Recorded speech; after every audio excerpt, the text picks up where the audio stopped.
Hello, we're here. We have Joe back. We're gonna do an AMA today.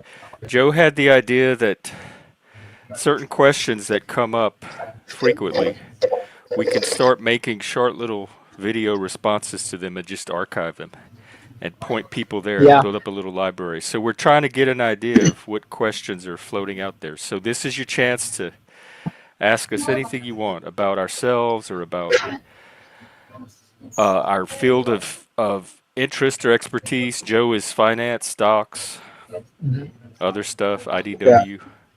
Mine is neurodivergence, mental health, men's issues, that kind of stuff.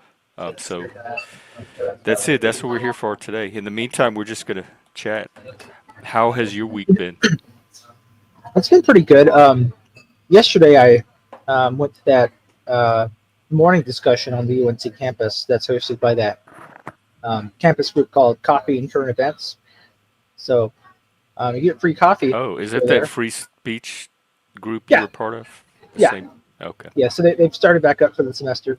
So yeah, I went to one. That picture you saw me share in your Discord um, was me taking part in the discussion. I believe at that moment that was Who being took taken. it? One of the uh, club officers getting Oh, it like was a official great shot. picture. It was like photojournalism.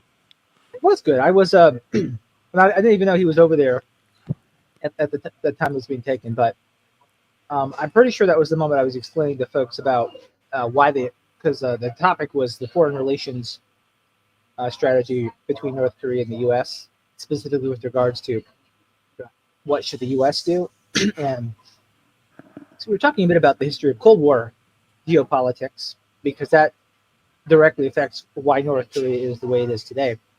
Uh, there are not a lot of other countries you can quite say that the same way because they're not communists anymore, if they were. And I was saying that basically because people were talking about why like America would back capitalist dictators and not and see that as preferential to communist dictators. And I was making the observation that American leaders at the time did it because they believed that communism was going to spread from country to country as a global phenomenon because that was kind of the point. So they called it a containment strategy because they treated it like a disease, and they were afraid that if more countries became communist, then communism would infiltrate the United States and destroy American democracy. And that was really the only democracy that American leaders were concerned about was American democracy. They didn't care about supporting a capitalist dictator at the expense of a local democracy because they thought if it stopped communism, that would be the biggest threat to American democracy eliminated. Whereas capitalist dictators really aren't trying to spread anything in a global phenomenon because they just tend to be, essentially like really rich, crooked businessmen that just run the country and they have the backing of the military. That's typically how that works. So, Because for communism, it has to be a global. Ultimately, it has to be a global revolution for it to work. Like I mean, it's that's either all or essentially nothing. that's what Marx pitched. So it's not crazy to think, and it was spreading, right? Um, it was spreading, and that's how it got from Europe to East Asia. And it's not like, Oh, it came from Europe. yeah, because Karl Marx Because heard it. He was that's in Germany. yeah. Okay. So, Because I associate it with the Asian countries, but I forgot that they mhm. got it from us or from the West. Yeah, so, but it's not like it's not quite like fascism spread to the east. It's just fascism. It tends to be more of an isolated thing when it occurs. Uh, there can be some common stressors that might make a lot of countries go fascist at once, but they're not really. There's not a spreading mechanism, and I don't think there are other forms of totalitarianism. Because I would say, fascism, communism are just two that have a tendency to spread quite like communism does. Uh, and so that was essentially the idea there. So I'm sort of like explaining that to folks that like it doesn't make sense, but in that point of view, it made sense to them. It was just you know, a other countries' democracies was a sacrifice that people at the time were willing to make.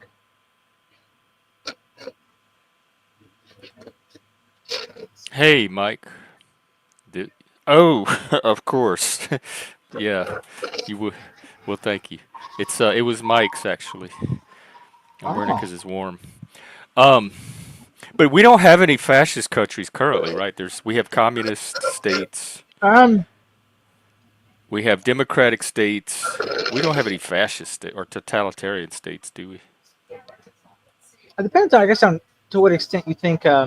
Well, I just Googled it. It says currently there are no countries officially recognized as fascist states, but some nations exhibit authoritarian tendencies. So I want to be technical and specific about it. So I guess it it, depends it on what you. said that they burned brightly in the 30s and 40s. Yeah, But I mean, I think if there's I a guess my point is fascism's kind of a thing of yesteryear. yeah, I think things that have the most material similarities to fascism might be considered ultra nationalist today. I don't think a lot of countries would openly embrace the word fascism because they're kind of asking many of the world powers to turn against them if they do that. Basically, World War II was the defeat of fascism. In Spain, you had a fascist government under Francisco Franco until the 70s when he That's what they're died. saying. While no true fascist government exists today, the most recent was Spain from 1933 to 1975. And they Yeah, define it as a government run by a dictatorship and a single political party, which yeah, sounds to me like North Korea. yeah. Well, one thing we talked about with North Korea is how it's not pro- properly communist in any meaningful sense, and it's really more of a personal monarchy of the Kim family now. Um, and it's just using the dressings of a communist party. Um, and then I think if we're talking about like a current fascist country, probably Putin's Russia might be one of the closer things. I mean, there's some more subtlety to it. He's working within this pretend constitutional framework still a bit, as opposed to being a an open absolute dictator, like fascist leaders typically were. But in terms of like the way he actually does things, seems like the most similar to a fascist government in a while. Um, Maybe Erdogan Turkey under Erdogan is going in a similar direction. Not quite as severe as Putin, but definitely not exactly uh, the most democratic thing. One of the sides of, or like one of the symptoms of fascism is usually you have strongman leadership. There's not really fascism that doesn't have that. Right.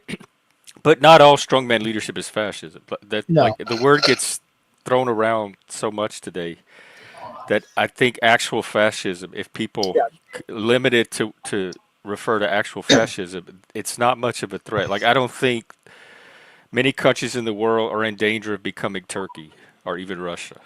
yeah. And I So think a good this war example is against fascism that they fight on social media and on the left, I think it's a phantom. It's against a phantom. yeah. I think a good There's not example an is actual danger of fascism that they're being heroes and protecting us from. yeah. So like strongman leadership that I think did not lead to fascism, but certainly scared some people outside of this country was in the Philippines under the president Rodrigo Duterte, who ran the country from like I think 2016 to 2021, and he basically uh, went to war against the drug gangs in that country, and basically took them out. And I mean, it was like a war between the police and the drug gangs in the And they streets. won. The police won. Yeah, they just killed a That bunch sounds like a good thing. of drug criminals in the street. They just shot them and like killed thousands of them. And then people in the Philippines, once this term was over, they're like, yeah, we're happy. We feel like we can go outside and feel safe again. And they still have elections going. Like when his term ended, Rodrigo Duterte stepped down. He didn't run again. He just left. His daughter is currently the vice president, but somebody else got elected and won. So, it was a thing where some people were wondering if he might be a fascist dictator for a while. Uh, but when I went on a date about a year ago, it was with a Filipino woman, and I talked to her about that, and she told me that uh, yeah, they just sort of they saw the guy as sort of like a tough father of the country, that was gonna create discipline in the household and not take any nonsense. And That seems to be how people took it. But yeah, I agree. It's That's what I associate with leadership is getting things done and not taking nonsense. yeah, and I think we're talking about strongman, politics. What we've seen with Trump over the last, it's been almost 3 weeks now, has been, Chaos, the same chaos I predicted and expected. but it's like the toughest he's ever been. Like he was never this tough in his first 4 years. Because I think what's his last term? He's trying to see what he can get away with. It's everything in the kitchen sink. Let's do this and let's try this and see if I could do this and get away with this. And that's what he's in there doing. He's just slicing and dicing until somebody stops him. Hey, Bex. It's true. He's basically pushing every possible envelope, and he's doing so much so quickly that people don't even know how to respond to it. Well, he had 4 years to build up. He was chomping at the bridle. Now he's loose. Yep. It's what is it? Kinetic energy. Yep. Yeah, potential energy being released as kinetic energy. So yeah, so that's what I did on Friday. We talked about that, and and then I made that video on TikTok. Oh, that was Friday. No, I did that today. Oh, I thought it was okay. I thought it Yeah. was from this summer, but your Yeah, account was from yeah, this the summer. But the account. video is new. Yeah, You the want to video. play it? Should we play it? Yeah, go ahead and share it. All right. Joe has a TikTok account, by the way. I did not realize. Hey, let me drop his YouTube channel, and then if you want to put your TikTok in the back, I can drop it. Okay. But yeah, it was. I hadn't really been using my TikTok for a while, like a couple months when we got reconnected back in like September. But basically for like the first half of Uh-oh. 20. You're breaking up. I don't know if it's me or you. It might be me. Maybe it's because I just loaded TikTok. It's you're roboting. Is that better? It might. I'm not getting the low signal on my end. Sometimes it's me. Let me play the TikTok and see what happens with that. Sean, that's a good question. What specifically? Like, what do I think of what he's doing in, like, what specifically? He's doing a lot of things. And, I don't even know everything that he's doing. All right, let's see here. How do I blow it up? Nancy Pelosi's stock trades are probably one of the most common things about which I'm asked when people find out that I do stocks. What may surprise a lot of people is that I really don't care about what Nancy Pelosi does. Usually the people who ask me about this are asking from a place of outrage over the fact that they did some... Is the music copyrighted? It's Akira the Don's music, and he has it available for use on TikTok. You know, I might just He I'll put it on puts mute. it. That way they can read it. So Just he in makes it case. available for free use on TikTok.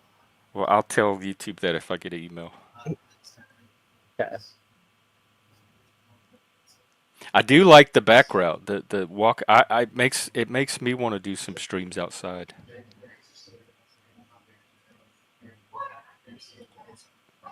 So yeah, I did a lot of Well, everything's not videos like that. specific enough. I can't sit here and talk about every single thing Elon's doing. If you have a specific question, I can address what I think about something specific that he's doing. Here's I'll just say I don't see anything objectionable yet about what Elon is doing with Doge. I lost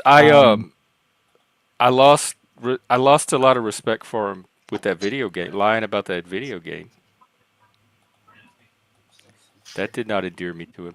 There's video his game? TikTok. What's it called? Exile 2, where he pretended to be this high-level video gamer, but he had secretly hired this Chinese guy to play for him and level him up, and he pretended like it was his work, but it was really somebody else's. Oh, like I remember that he was showing clips of himself playing and basically. Yeah, that was fake. Man, He why was would he do that? posturing. He was posing. That's lame. Yeah, I think so too. And then also the that Elias, what is that? That Elias that guy that said the racist comments that they fired and then they want to hire back. Um, Elon thinks that the Wall Street Journal that broke the story should be held accountable. Like they should go after that journal, and I don't agree with that at all. So I lost some respect for him for that too. These guys, these were public tweets. All the Wall Street Journal did is report on them. They didn't do anything wrong. Gotcha. Yeah, it's another one of those cases where so much is happening so quickly that it's difficult to. And then there's the death cult, there's the trans AI vegan death cult, the Zizians, the Ziz cult, which I just found out about this morning and I've been reading up on. It's wild. It's the craziest conspiracy theory, except it looks like it's actually going to turn out to be real. And if somebody was on my stream talking about it as a conspiracy theory, I would be mocking them and telling them how ridiculous they are, except that it looks like this stuff actually is happening. It's like from a sci-fi dystopia. Gotcha. And then I saw where Anonymous made a video. The Anonymous guy, which was stupid. It was so cringe I didn't even finish watching it. But yeah, so I almost forgot about the video, but yeah, like I kind of just made that too because I've talked about this before. Whenever anyone would ask me about stocks, I'd usually go to like the Nancy Pelosi stock trade questions, and I just said, you know what? There's got to be like a one-stop shop answer for this or some way to do that. And I said, just make a video about it. So, but I don't know that your one little TikTok answer settled the Nancy Pelosi issue once and for all. Like, I don't know if that particular answer is going to end all of the questioning once and for all. I'm not sure maybe not, but specific. I could just send it to people. Like, that's just what I think about it. It's called the Zizians because they follow this trans person called Ziz, Z-I-Z. And there's a AI person called Eliezer Udorowski or something. And I've watched some of his videos. I'm familiar with him, and he started this movement or speaks on behalf of this movement called rationalism, which is popular in Silicon Valley with all the Spurgs. And they're like AI. They're into AI and they're into rational thinking. And this Zizian cult spun off of that. It was a spin-off of this rationalism movement. And they see themselves as very high-level intellectuals, and they're rationalizing all kind of crazy things. And they believe that animals are people, and they're like animal activists. And that in order for humanity to progress and save itself, we've got to stop killing and eating the animals. And they're very militant about it. Like they're willing to go around and murder people to stop us from killing animals. It's a crazy stuff. I've only just the true crimers out there are going to love this one. This is made for internet detectives because there's going to be a documentary on it soon. I have no doubt. It's layers. Every time I get another part of the story, it's another layer to peel back and see what's underneath it. There's so many people involved. And it's spread out across the country. There's murders in several states, and they're all being tied to this one group because they all know each other, and they're all connected, and they send each other social media messages.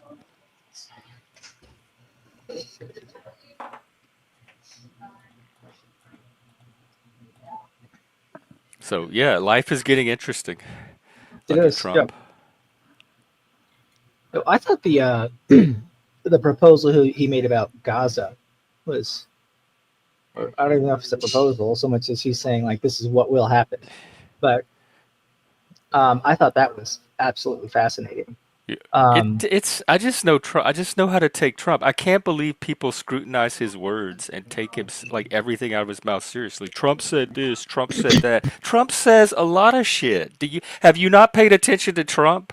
Have you not correlated the words that come out of his mouth to how much of it actually happens in reality? Well, people are way too spooked by Trump's words. I thought that was Trump talking out of his head like he always does. Well, So every time Trump says anything, the first thing I ask myself is how likely is this to happen in reality? And usually like 90% of the time, the answer is not likely. It's Trump talking. He's a dreamer. He's a big talker. Yeah, Scott Adams had an interesting reaction to Trump's announcement that I saw on X. Oh, I, wait, you're roboting again. oh I think it man, is you. let me disconnect real quick. Okay. We'll get it back.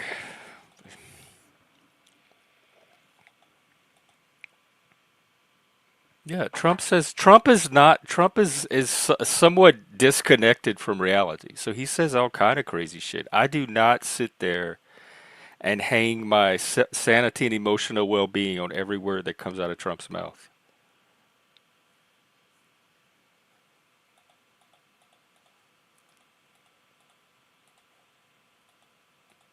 All right. Hopefully that's better. We'll see.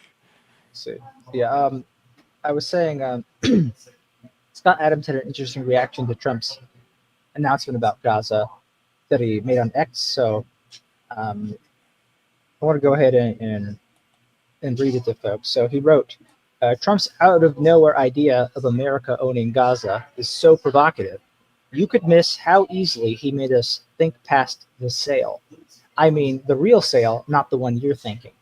Trump just told the world the fate of Gaza is his decision. And we zipped right past that sale to bitch about how much we hate the idea or love it. Now that we're locked in that frame and we're uncritically accepting it is his decision, and he made Netanyahu watch. We've never seen this level of skill. Reality is bending. That's what Scott Adams said. Yeah, because the point I keep making on here is human reality is subjective. There's no objectivity to it. It's not like the physical world and atoms and molecules. It's humanly negotiated intersubjectively. And Yeah. so it's very bendable. Trump's doing exactly what you do to bend that reality. And the latest is that there's white people in South Africa that are being oppressed, and he may offer them asylum here in the U.S. as refugees and immigrants. Mm-hmm. Yeah, and um, yeah, I've seen some people say just basically it shakes. It doesn't even necessarily have to be real, but it shakes other people out of complacency that they're just not going to do anything about it, or that they're going to push the issue onto other countries. So it's going to essentially force people to act and accept some concessions before, um, something that would be, far more foul tasting actually happens. So yeah, it'll be interesting to see what the ultimate result is. People are very shakeable. I think that might be a good thing that he's doing. He's exposing a lot about people in the modern world, I think.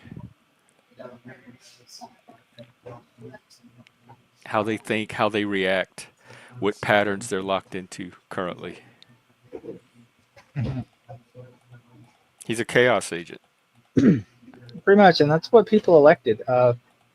There's another thing too on Wednesday, in the around midday that I went to. It was actually the same group. They did a fundraiser, and it was hot cocoa and hot takes.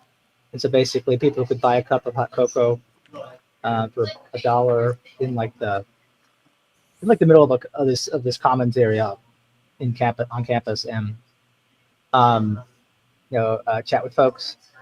So people were like, "What's your hot take? How about you, Joe?" So I said to them, "Well, I guess mine would be they should go ahead and confirm Bobby Kennedy and see what happens." That's what I said. I think he is going to get confirmed. I don't know how good of a thing that is. But again, another chaos agent. So now we'll find out some things about our health system that we might not have known before he got in there. Zat, it is supposed to be an AMA. It's like ask us from the chat and we'll answer questions. But I can put the link if you want. We're kind of just Well, chatting. well, it says open panel, but there's no link. I don't think the AMA is that part he meant to say, but The it what? says open. It It's says actually a AU. It's ask us anything. yeah plus open panel, but the panel is not open yet. So Well, right, but they never are on the Nexus. The panels always come later. That's why they say plus open panel ah, and not just open panel. But there you go. So yeah, it'll be interesting to see what happens because like at that same group, the copying current events thing, when I was telling folks that, they were like, but yeah, he believes these dumb things, and I'm like, I mean, I agree that Bobby Kennedy is a kook, but we're in a situation where only the kook is willing to point out and say, hey, uh, like long-term health measures have gotten worse for decades, and What measures? like obesity, um, like Well, autism that's rates. related to diet, right? And level of activity. That's not really a health measure. That's adults making choices about what foods they eat and how much activity they participate in, I mean, sure, but okay. I which they mean, have the right to do. what would a Department of Health and Human Services then do? Oh, I'm just gonna sit on my hands. I mean, I What think most people would don't like we that. need the fat police now to go around and police what I everybody's eating and tell them that not that to have that extra box of McDonald's fries? I don't that want seems that. to be what people voted for. So Well, that we'll see seems what so. I didn't. happens, but there's principles of American democracy that I think it's gonna have to reckon with. And so It's just going to be another form of Karen. It's going to be the health Karens, the fry Karens instead of the speech Karens.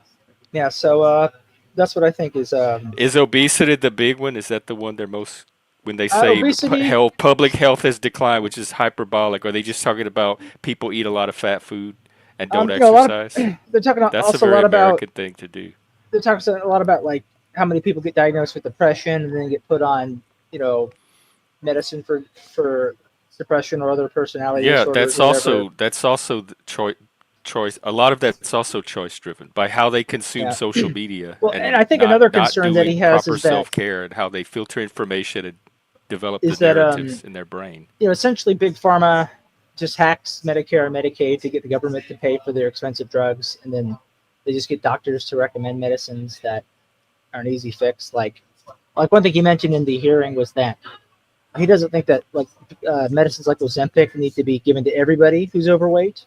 Maybe just people who are at some sort of like they've reached a crisis point and they need something What to is help that? them. Is that a weight That's loss the drug? Yeah, that's the weight loss like miracle Uh, drug. And like for one, he's like he doesn't think that it should be like recommended to children because a lot of children are overweight just because um, they have a bad diet and they're not exercising enough. And what should be told to them and their parents is change their diet, get them to exercise more.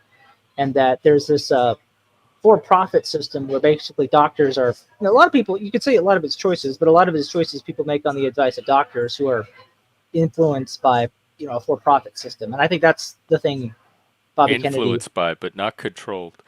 Um, I was the child of divorce. Two of them actually. Uh,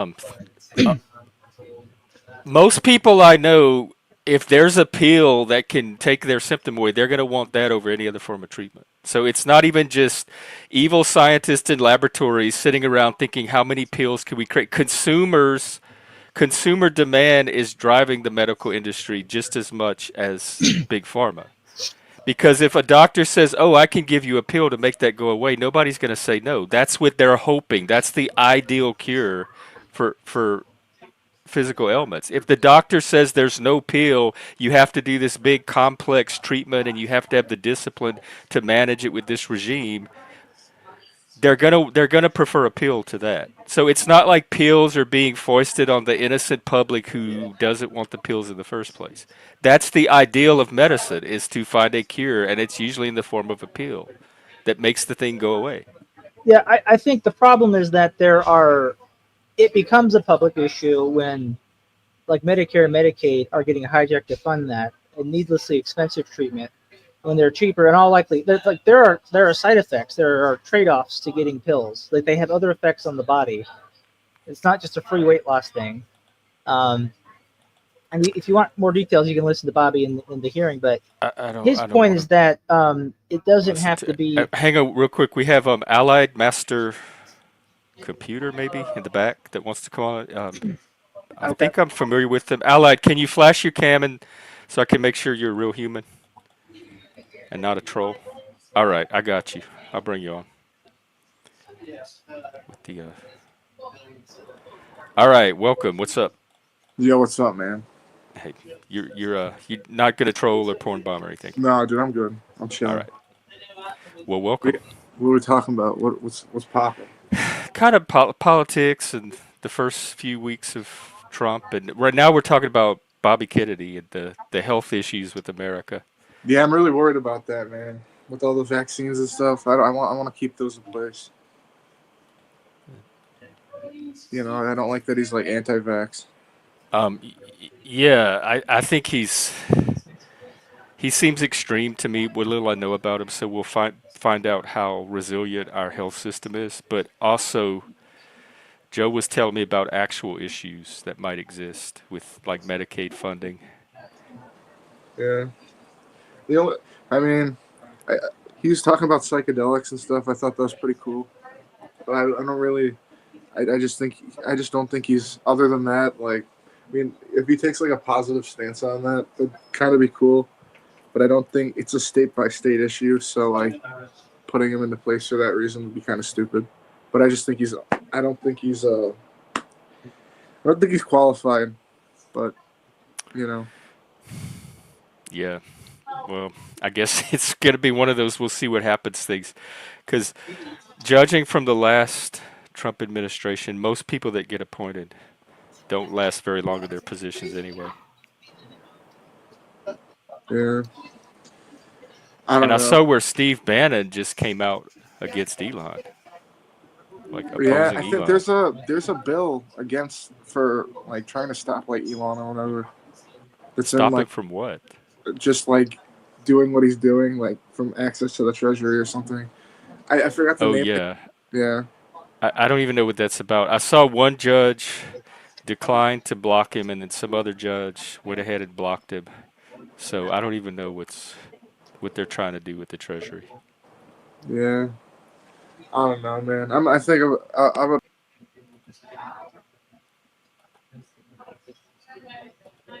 Oh, Oh, gone. we got snatched. I mean, he got snatched. Lou Lauro, what if this is real? How old are you? I don't think I've seen Laro before. Do you No, I recognize me? haven't either. That's why my Okay. flags are being raised.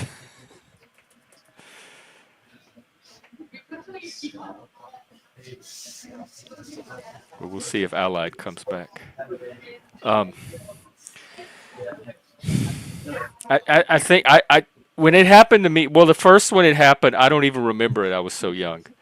And then the second time it happened, um, he actually my stepfather left. I came home from school one day and all the furniture was gone. I had no idea what had just happened. But it was kind of all behind the scenes. It was not anything that we were very conscious of or had to make decisions about. 16, so you're in high school. Do you have what is your support system like? Do you have people you could talk to? That's going to be the most important thing. Either friends, people at school, therapists, support groups, counselors, whatever. Um, get as many people in your support system as you possibly can, and that's good advice for any kind of crisis. And if you have any of your parents that you have a halfway working relationship with, try to maintain a good one with them. To Christmas, hey truther.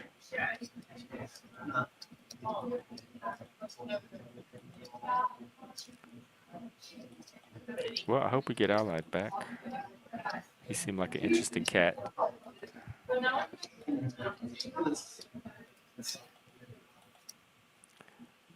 In the meantime, so what? So you were talking. Okay, so fat people and drug pills, Medicare being hijacked to fund expensive treatments. Because most of what I know about the Medicare system is they don't really cover very expensive treatment if they can help it. Like if they can put you on some cheap generic drug, they're going to do that before they pay for the expensive stuff.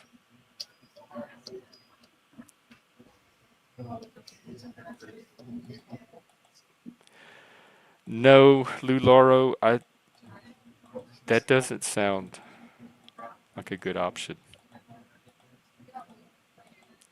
to me. I mean, this is a temporary thing, and there's going to be plenty on the other side of it that's worth being there for.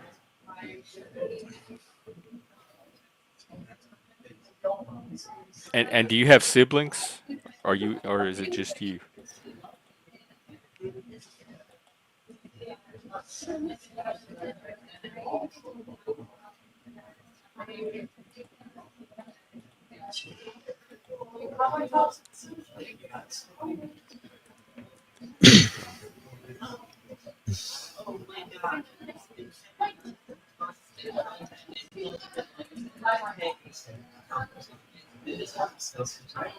Well, do you have any other thoughts on Bobby or Medicaid, like the health system?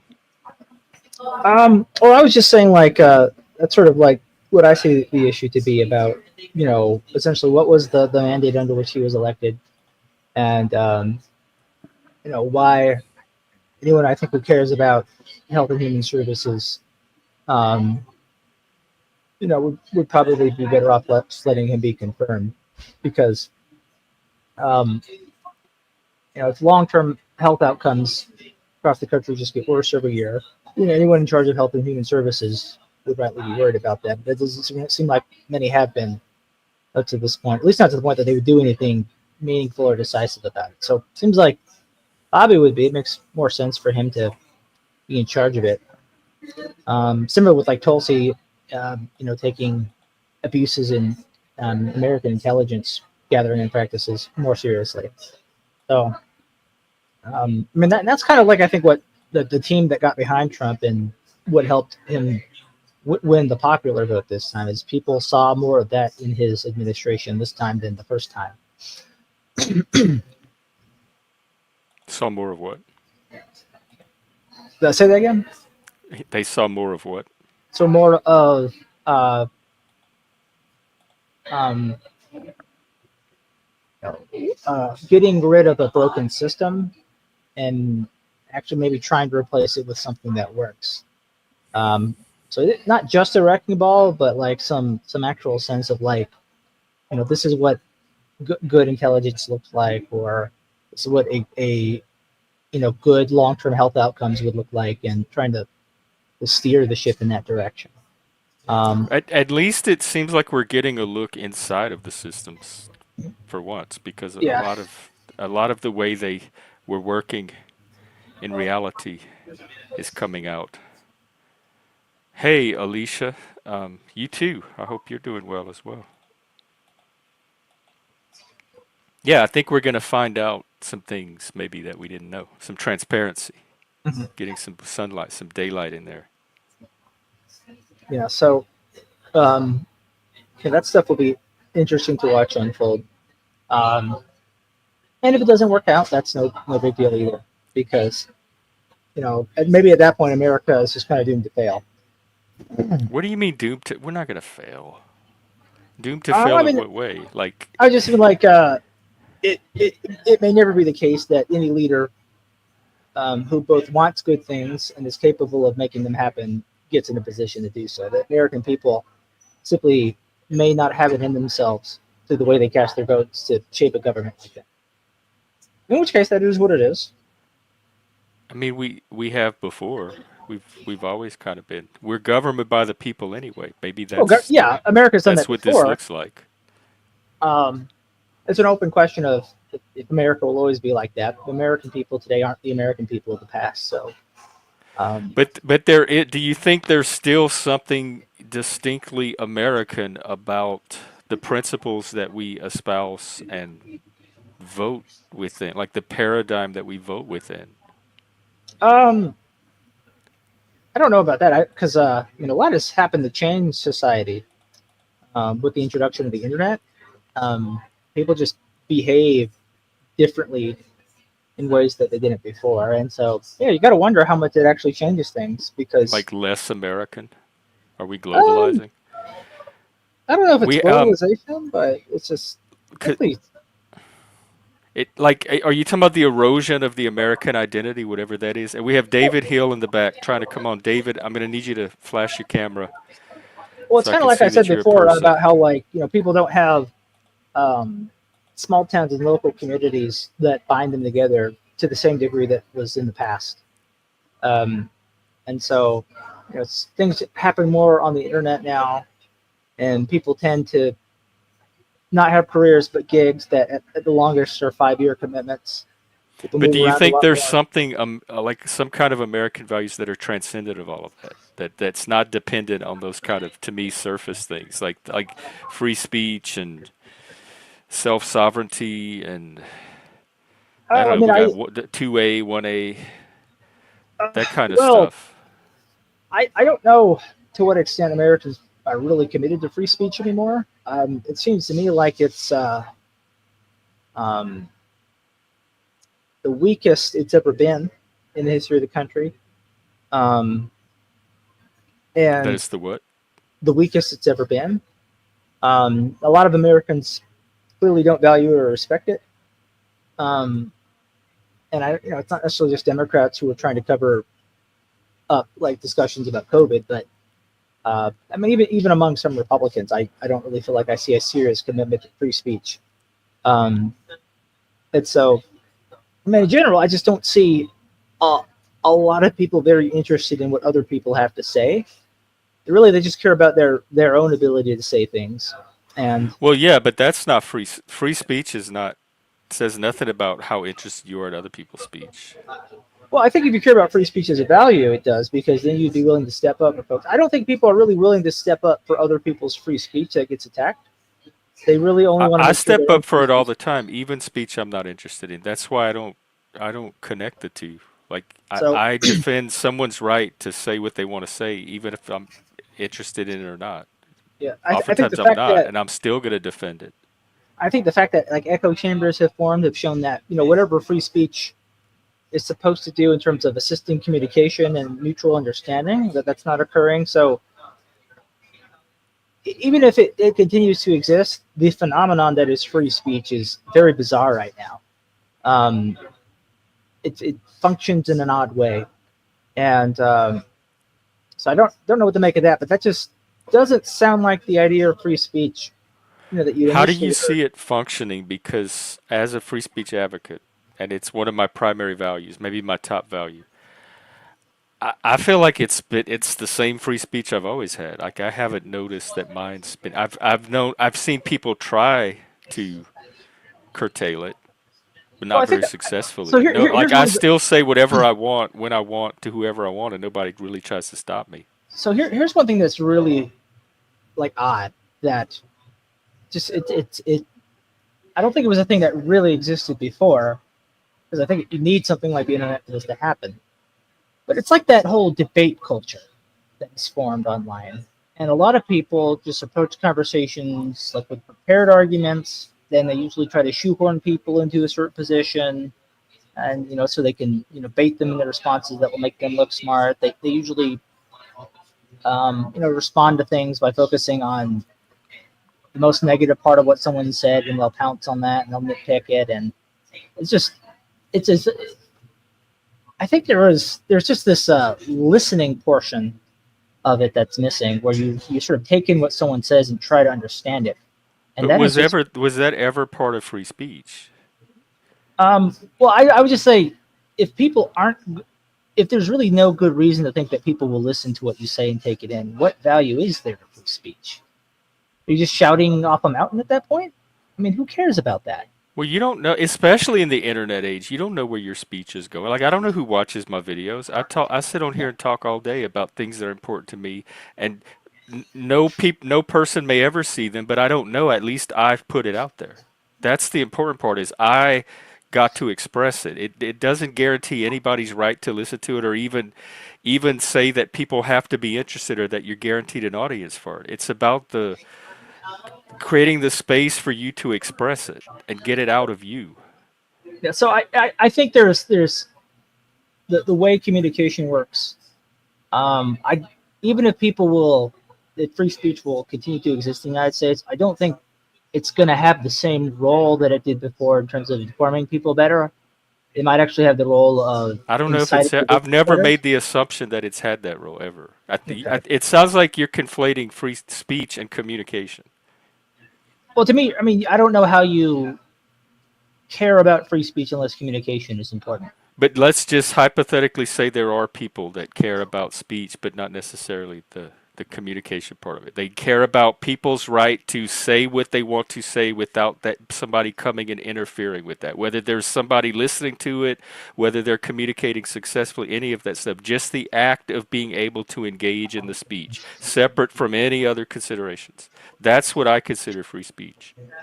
Okay, but to me, that's also I could be stranded on an island, and that's the same situation. And Right, but there in some places, not America, you would be stranded on that island. People would try to stop you from speaking. In America, you could at least be stranded on the island and have the right to express whatever you want. well, if I'm stranded on the island, probably it's because nobody knows I'm there. So like, it's just at that point, I just don't see what like I could express myself as free as comprehensively freely as anybody because I'm stranded on an island. I'm So, do you perfectly think that's isolated. still intact? Like, are people still free to say what to speak their mind? Well, Is that not? Because you said that it works differently now than it used to, but the stuff you're describing doesn't seem to be the speech itself. So I'm trying to find out if the act of speaking still works the same at least.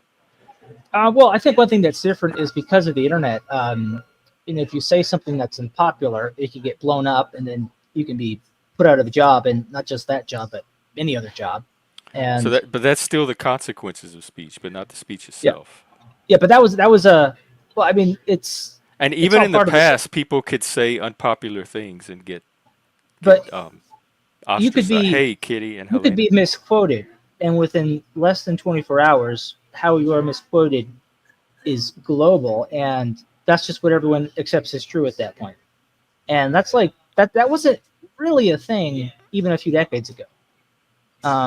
Is really only a thing that became an issue within the last 10 to 15 years. And so, uh, for one, I would think there's constitutional free speech, right? But then I think there's also this sort of free speech as a value that Americans have, where there have been many cases where folks could say, "Well, I own this establishment, or I'm in charge of this private group or something," and I say we're not doing this.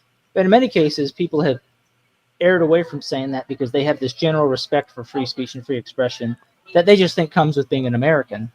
And I think the fact that people can have their lives completely ruined in that way shows that a lot of people don't feel that way anymore, and will go along with it.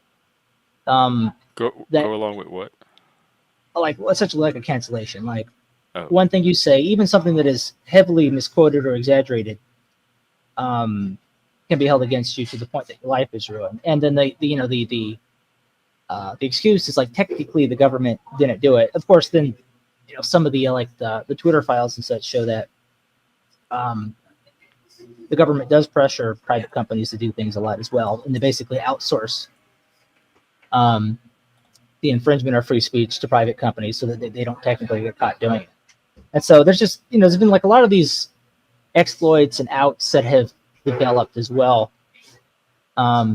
And if you want to just simplify it, it's like, do people in general just show the basic character traits of caring a lot about free speech as a value? And I don't know that that's there. Now we could wonder like how I much don't know people if it ever really ever care about was. that. I guess But that's not my metric for yeah, is free speech still intact. It's one's ability to do the speaking, to engage in the act, not all the other stuff separate from that.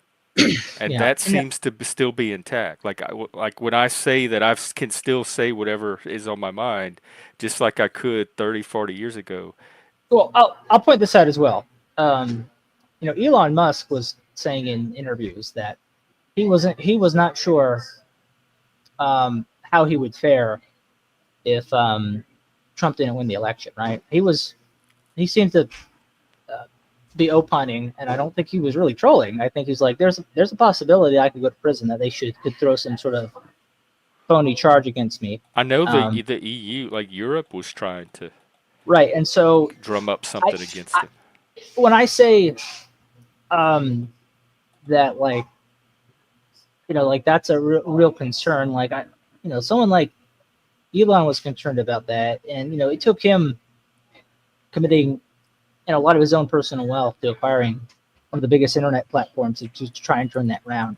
And I would think that if free speech as a value, as sort of this thing that is transcendent in America, really were that, it would not require the intervention of a special individual like that for that to keep going. A lot of people generally seem to believe that Elon had a disproportionately large role in saving free speech in America.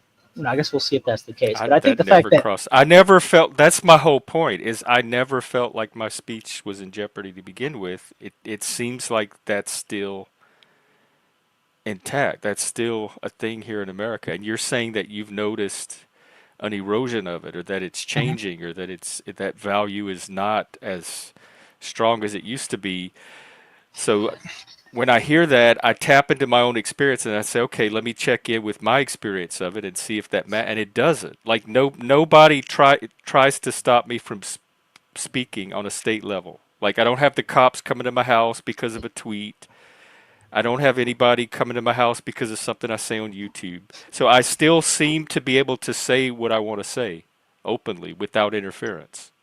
well, I think no, I'm not going to belabor the point. Never mind. I'm just trying to understand the point. I don't it doesn't seem to be connected with.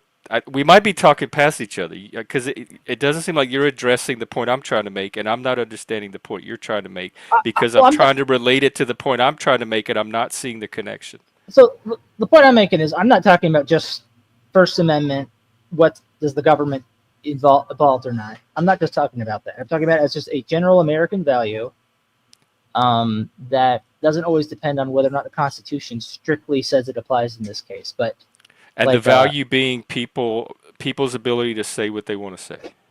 right, like for example, the Constitution now says that slavery is illegal. If if suddenly there were a lot of people who just seemed okay with slavery, I would think, that's something about the, what made America America, that is now weakening or eroding, right? Even if it had gotten to the point, I would just sort of see, it's sort of moving in this direction. That's an example. That's what I'm trying to understand, because if we're talking about one's ability to say what one wants, I don't see that eroding, but you're saying you do see it eroding. Mm-hmm. Like you see people less able to say what's on their mind now? Yeah, and I think if that were true, then people, like, a significant part of like why even people are even worried about being doxxed is just that. They're afraid that what they say online or what they are portrayed as saying, even if they don't exactly say it, will be used against them in their personal lives. And I think some of this is a consequence of technology, right? It's not just the government like being bad suddenly kind of thing. It's that things move so quickly and can be embellished so quickly that once that fire spreads, it's hard to put it out. So people culturally haven't figured out how to respond to it, and it's bringing out a lot of behaviors in folks that weren't seen before. And, the fact But do you think that that's causing people to like move away from it as a value? Like because it's harder for me to say what I want to say, I just don't see speech as important as it once was to Americans. Say that question again. I just want to make sure I heard it correctly. You're saying that people are feeling subjectively like they're less able. They have less freedom to be able to speak than they did before. So do you think that is resulting in people deprioritizing it as a value? Well, because I can't speak anymore, I don't feel like I can speak as freely as I used to be able to, then free speech is just no longer important to me. Is that what you say you're seeing happening? That people are moving away from it as a value. They're fighting for it less. But I can definitely see how people might reach that conclusion. And there's probably at least some who have, but I wouldn't say that's the main thing that's occurring. But I mean, it's definitely the case that if you don't think something is on the table anymore as a value that nobody takes seriously, it calls into question. That you just give it up. You you Yeah, don't like fight why would you for it. take it seriously? Um, like so for example, right? Like I don't vote, so there's a lot of things where people could be like, um, well, Joe, don't you care about this? And I'd be like, I don't even vote. Why do I care what happens with other people? Like clearly, I'm not even worried about my stake in the system. Right? That's just the response I could just give to so many things now. Um, and and so if someone feels like there's no free speech for them, they could generally conclude, well, what do I care about other people's free speech? I don't have it because clearly if I say what I want, I'm going to lose my job and lose my friends, and it won't even be based on what I said. That was some sort of perversion of what I said. And so, it's just I think if something And like that are you happened, saying that that's what you see happening, like that direction? I mean that's one thing I see happening. I also just think there's like people are so caught up in partisanship that they care more about controlling the flow of information to win an argument than just like actually letting people talk and letting them say what they want to say, and then taking what they say and just letting it be that, and not stretching it or embellishing it into something else. There's just not really an ethos of that. Well, Hebrew. I got it. This is kind of what I was trying to say. So I think Like it made sense to me too. most people uh, I think most people would agree that it's a bad thing that if you make an edgy joke on Facebook or something, that you could lose your job for that, and that your boss would intervene, especially if it's something that happened at work. You don't mention your job at it. You don't list your job on your profile. Just if it's as sterile from your job as possible, they'll nevertheless feel like they can intervene in your personal life and say, well, you can't work here anymore. And anyone who tried to exploit that, um, most people would agree that's a bad thing. But will there be an I'm Spartacus moment among, let's say, your coworkers? If that happens, no. So I remember a lot of time people would say, oh, I'll defend to the death your right to say what you want. But when people's, ability to say what they want is threatened in some way, and you just figure out a way to do it without involving the government, um, then I just don't see people stepping up then.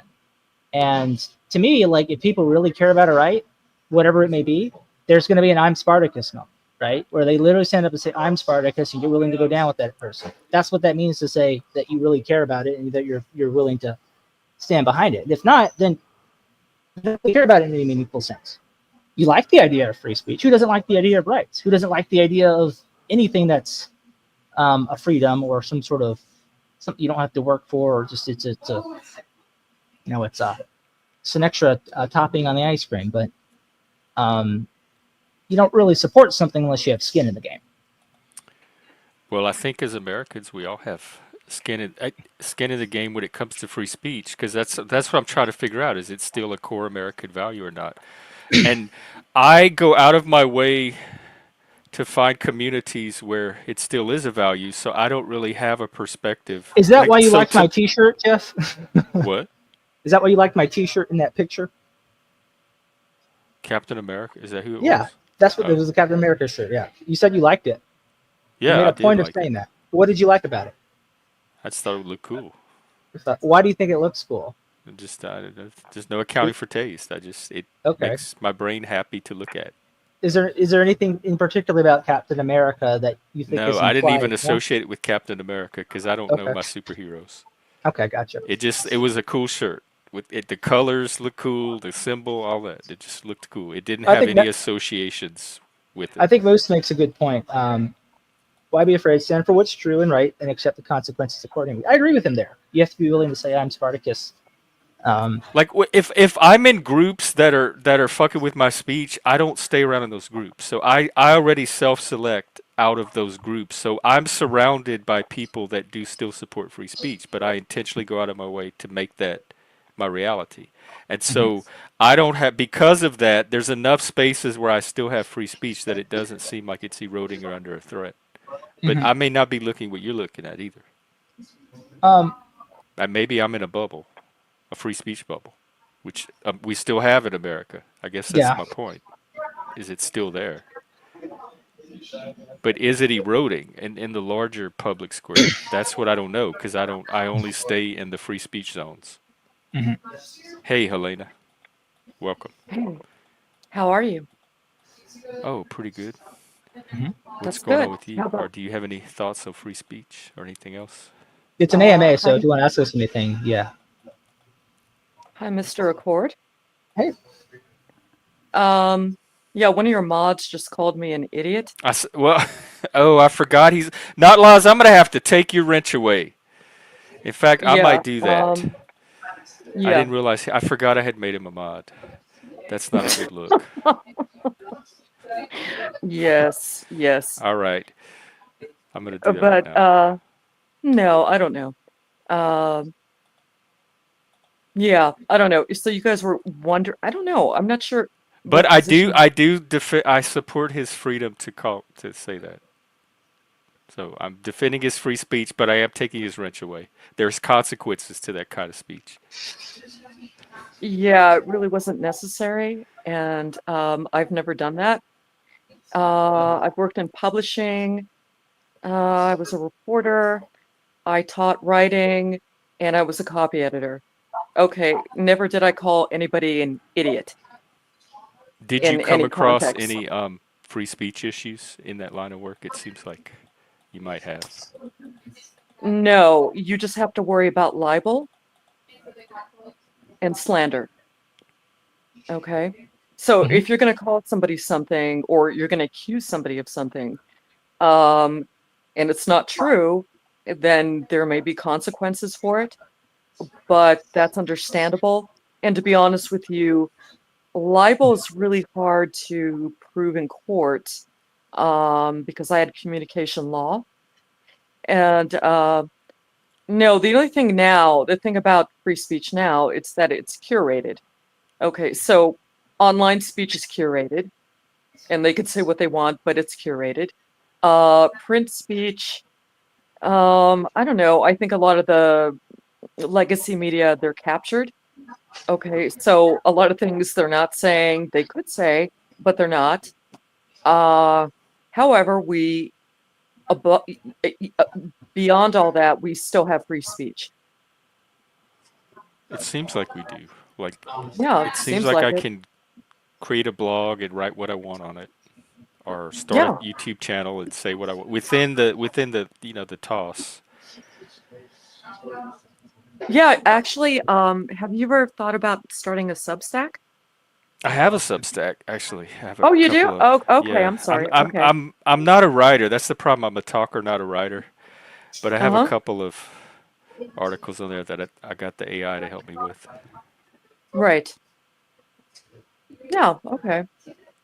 So, yeah, speech is curated now for a lot of different reasons, but at the same time, you have free speech. Most countries, they just have charters. It's not, they don't have a constitution that protects it. Um, but it's just that everything's curated now. What do you mean when you say it's curated? What do you mean by that? Um, I can give an Publishers example. decide, yeah, okay. Well, like what? So, yeah, if you know my background with the IDW, and I had the Discord server and the subreddit that I moderated over a period of 5 years. Subreddit, if you look now, has over 130,000 subscribers. It's one of the largest on Yeah, the site. Wow, I wish somebody Um, would come here. and we had to curate that in a sense that like this is the concept of the IDW. You're gonna have good faith discussions. If you get into a paranoid schizo rant and start throwing insults or accusations at people, you will get in Like trouble and idiot. eventually banned. The idiot or just anything like that. If you just how we can kind of sit down, we can have a straight conversation with each other, Jeff. You had to do that. If you got off that and it was clearly a pattern, you would eventually get banned. And then But a lot of those, that's different from the public square. Like that's your own little pride. That's like your yeah, house. You get to but make the rules okay, in your house. okay, I agree with you, Jeff. Right, but a lot of those folks would like freak out. They'd be like, "What? The IDW is about free speech. We should be able to call each other fucking idiots all we Yeah, want." Blah, I blah, can blah, kind of right, see their point. right. So that's an aspect of curation, and I agree that uh, so I in the past I have called people an idiot, and I've had negative feedback. We'll say. And there are opportunities in my life that I could have had that I no longer have because I called people idiots when I shouldn't have. Just if I think about me in like my late teens, early 20s. And so I'm not too worried that like if you say dumb things, you will get a proportionate reaction, and especially if it's people like face to face, right? Like you ruin your relationship with that person. You had a chance, you had something good. You should have had an idea of what can keep it good. You made a choice to let it go badly. And I think what is different now is like people who don't even know you, who won't even take the time to get to know you, who won't even take the time to investigate what you actually said, will believe some sort of like quote mine or misleading screenshot or soundbite, right? And you have to spend your whole life defending something that you didn't really No, quite say. I'm not interested in those people. I just Yeah, ignore them. but I'm not spending like but a I'm second saying of my life on those people. you just ignore them. But some people lose not only their jobs but their entire careers and their ability to subsist, to have food, to have money to put food in their mouth. This is why people get so scared, and this is a new thing. So this is just Yeah. one of the things I'm saying is like a society that just in its own blood values free speech as a principle and isn't waiting for ha ha ha, the First Amendment just applies to the government, not me. That is a society that will be better equipped to defend free speech from the government And you because they're don't willing think to do that's it the society themselves. we have? I think the internet has, social media in particular, has a way of making people think selfishly, of being very egoistic, of of making getting ideas to spread not through integration but domination, and and control of the flow of information rather than um, things happening by consensus and you know You uh, mean you mean it doesn't happen organically. It's by design based on certain people. right. And I get that to a point. If in a free system, not everyone's going to have equal means and resources. Some people are going to have bigger megaphones than others. Um, but like if your megaphone is so big that you can just put it over someone and block out the sun, I mean, Yeah.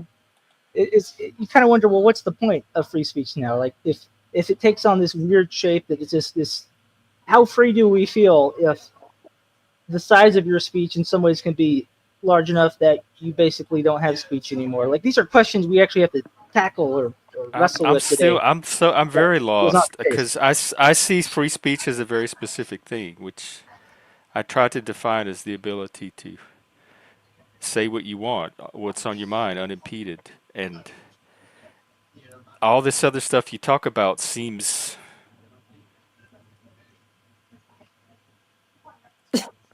not unrelated or not relevant, but not that specific thing that I'm talking about. It I get seems it. it But seems What peripheral was to that. Jeff? Jeff, what was your original thesis? That we still have that free speech is still a core American value. It's still part of the Okay. American identity. Okay, gotcha. Mm-hmm. And Joe Yeah. is saying that he thinks in this states that's become eroded and people are embracing it less. It's less of what makes defines us as Americans. Well, yeah, I Do think you what a think court it's is still a taught. core value? Yeah, I think it's still a core value. I think what a court is talking about is depending on the medium you're on, people will pile up on you hmm and they chase people off. Yeah, that's a thing. That's a thing. But that's Um, separate from do we still value that as like do we still hold that as a value? well, I know everybody I know thinks it is and does. I do, but yeah, things happen. People Do get you find emotional. yourself not using your free like holding back or Oh yeah, not I hold engaging in back free sometimes. speech more than you did in the past? Yeah, it's a little, yeah, everything's different now. Um, and it works both ways. So I was in a fun space where we were just making fun of movies, bad movies, and this person came in and they started being political. The space is not for that. It goes against the guidelines. And somebody said, no politics here. And they kicked up a fuss and they threw a tantrum. And it's like, I'm sorry, everybody was like, we're sorry. That's not what this space is for. No politics here. Go to a political channel and do your politics. But we come here to relax and decompress from, things like politics. Okay. So Because everybody's there to. they're used to free speech. They have that free speech value, and they're used to a free speech culture. I know, but why would you go into a channel? I mean, there is such a thing as reading the room. Okay. There, Not for all of us. There's not. well, oh, I guess not. I guess not. And every channel has its guidelines, Right. and And that's fine too. I support a channel making its own guidelines and stuff, but I'm saying the impulse to get irritated when somebody tries to curtail your speech seems part of that American identity that I'm still saying is that still persists. So I'm glad that they have a channel where people can get away from politics and they told this guy to leave, but I'm also glad to hear that he had that initial reaction to being told that he couldn't say his thing too, because I think Well, it's an indication that free speech is still alive as a value. yeah, that's fine. But I think what irritated everyone is that we're watching a stupid B movie that's in black and white, and we're just making fun of it. And then he comes in, or whoever they were, and it was like, it's like, why do you want to do this here? You Because know, he's it, used to free speech. Like he takes free speech as the norm, as the default norm.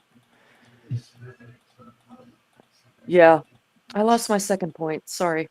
I mean, I think if we go back to the curation thing, it's like let's just go strictly to the example of a gallery, right? If you want to have an art show and you're going for, let's say, an impressionist art show, right? Uh, Anyone who tries to show up and put in their realist art is going to have a rude awakening with the curator. The curator's going to be like, "This is an impressionist show. Do you have any impressionist pieces?" Right, No, I understand that perfectly. right. I'm Yeah. just trying to understand what it has to do with free speech, with the free Well, speech. the free speech, the realist painter could be like, "Well, we have free speech in this country, and my painting is my speech, and why can't you just accept that that's free speech, and I should be able to show a realist painting at any gallery at any time? What is wrong with you?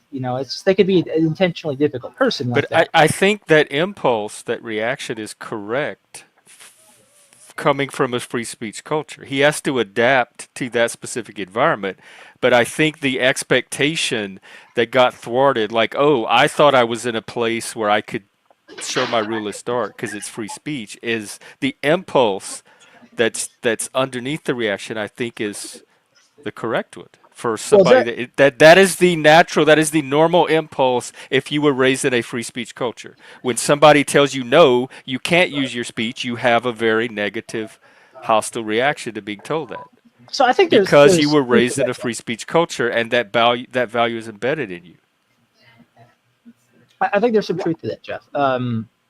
But I also feel like that people really only feel that way about their own free speech, and they don't really feel that way about the speech of others. I know for me personally, I get just as angry and hostile when I see somebody try to shut down somebody else's speech on panels, on TV, where in public. Anytime I see somebody trying to Karen or control somebody, I start feeling the same hostility on their part that I would feel if it was me. Because it is such a issue, like so close to the deepest parts of myself. I don't So know. anytime I see it under attack anywhere from anybody, I have that reaction.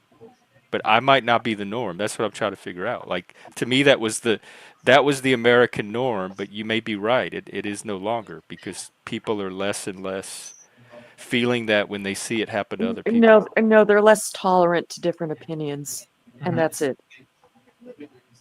They're But you less. have to let the person speak before you even know what the opinion is. Well, I'm not talking about myself. I'm talking. Uh, It's like I can hear a different opinion. But I don't know. Naturally, civility went out the door.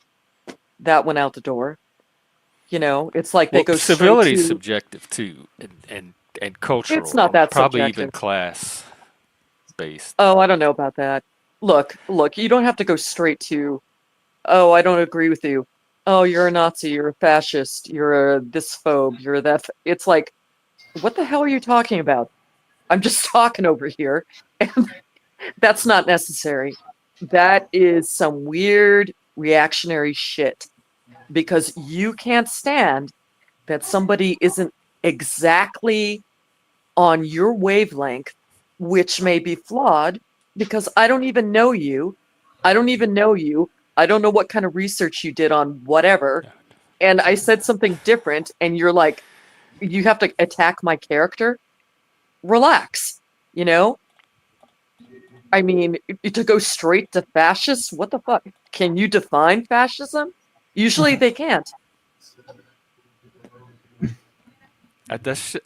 I guess I'm just used to not loss. What to expect from it, but No. that's just Well, normal not loss. But it's also a lot of just people on the left in general. Yeah, well, a lot of them do stuff like that. Like they just everything is about fascism or whatever. Or it's Yeah, they resort to hyperbolic rhetoric like like I've very like quickly. I But I see all of that as part of speech, like part of free speech. And I yeah, have but different ideas around civility too. I'm yeah, not but anyway, I'm, I'm not um, that fancy. I want to tell you something that's kind of related to this, and it even has to do with the T-shirt I was wearing in the picture because I thought it was interesting. Should I show him the Uh, picture? yeah, go ahead and show them. And um, what's interesting is because I thought this when you mentioned it, and then I even thought it when I put it on. It was and it's not something I tended to think before. I've had that shirt probably like 10 years now, almost. Oh, And I but think it's a good look on you. um, yeah, look at that. They're both clearly interested in what I have to say.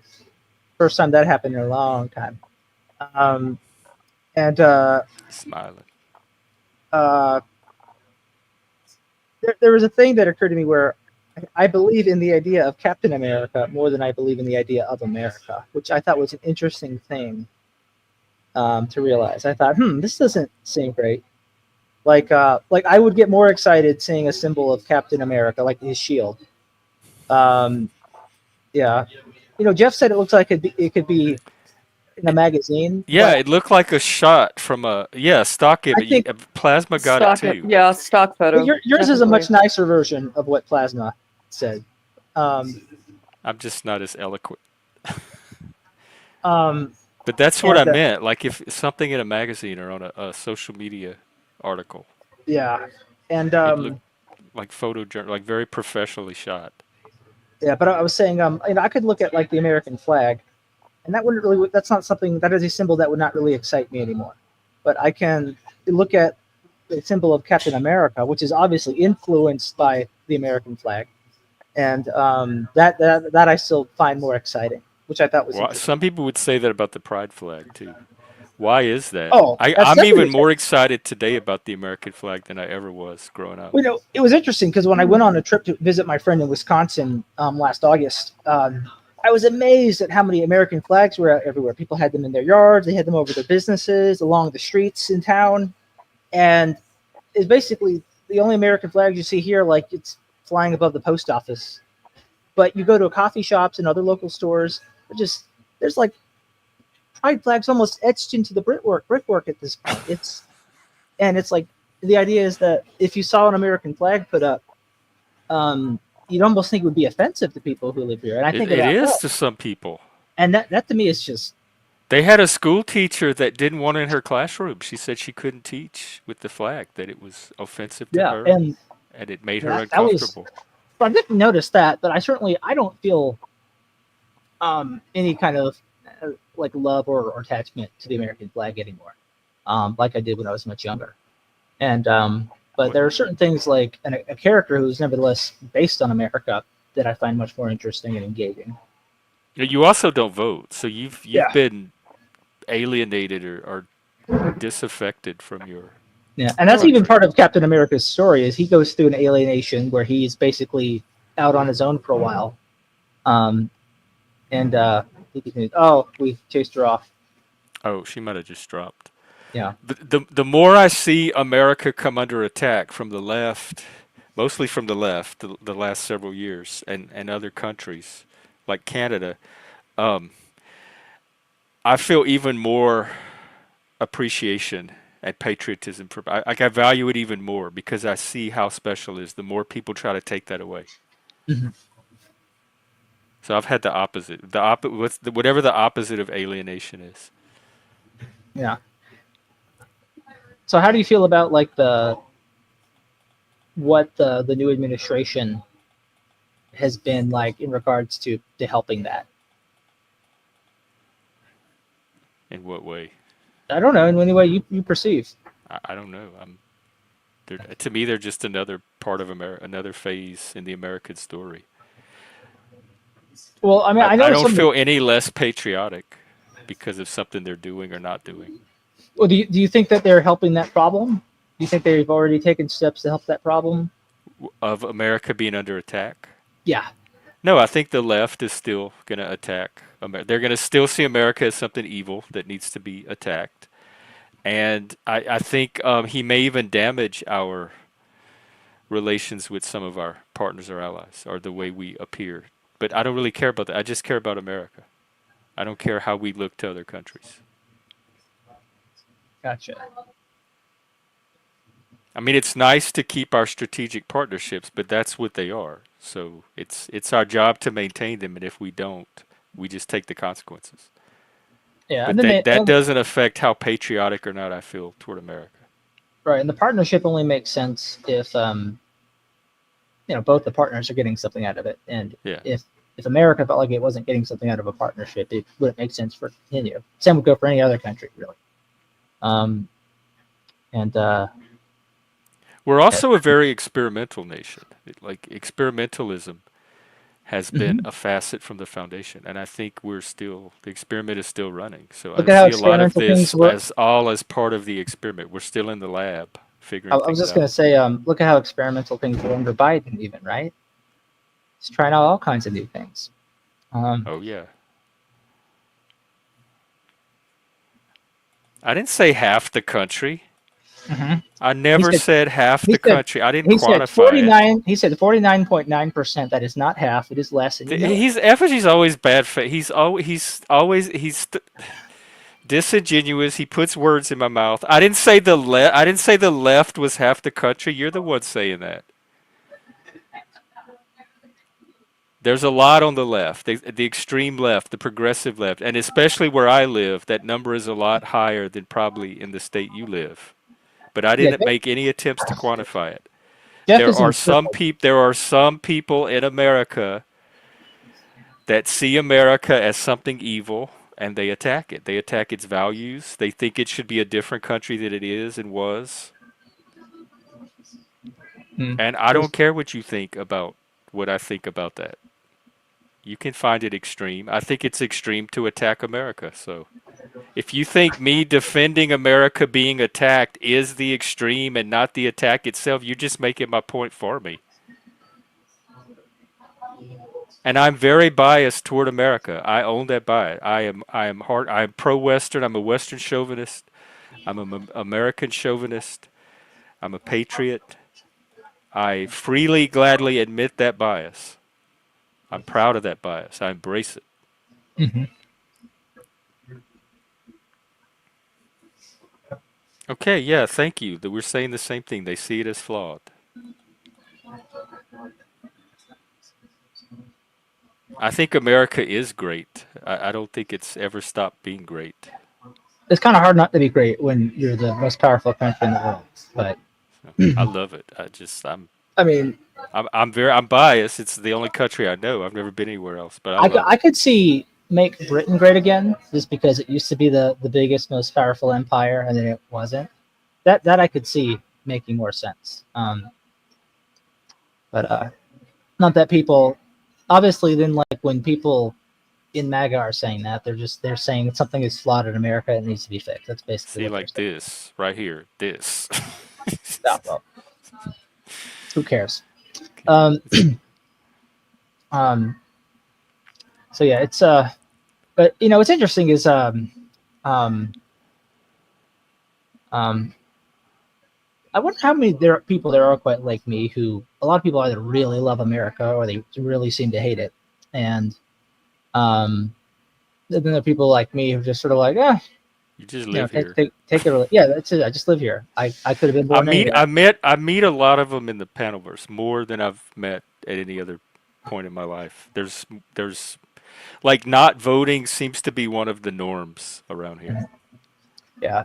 Yeah, because it's like I mean, for me, it almost feels like um,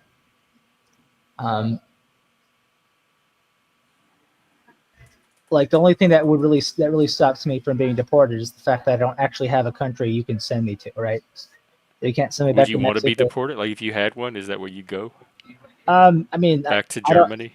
I don't know that it would. I don't know that it would necessarily change anything for me. It'd be the same. Like, oh, it's just where I So live. your problem is the human race, like this, just the planet, the human race. You're alienated from your own species. I mean, effectively, right? Like, it doesn't. Like I've said before, it doesn't really seem like I have a people. So, like, you deport me, or whether it's deportation or whatever you want to call it. Um, the question is, where would you send me? Like, what if you're looking for the best fit? Where would you even send me, right? And Did you feel like you had a people with the IDW group? That was a community you helped create. uh,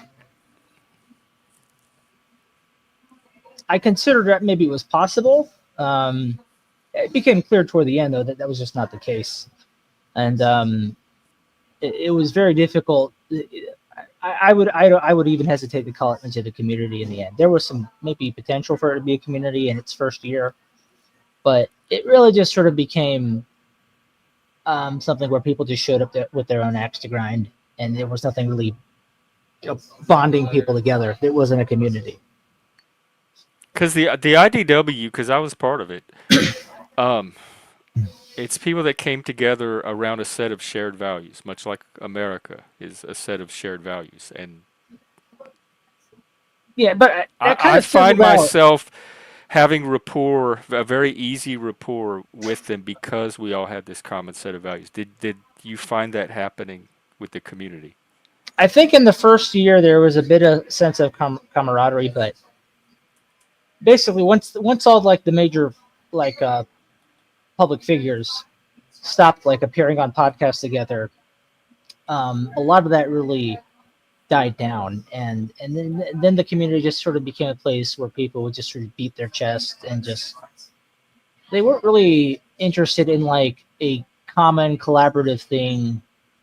Um, in any kind of shared goals or like a the sum is bigger than the parts kind of thing, or however you want to phrase it. There was no sense of that anymore after that, and um, That's it was kind of how I felt about the atheist community.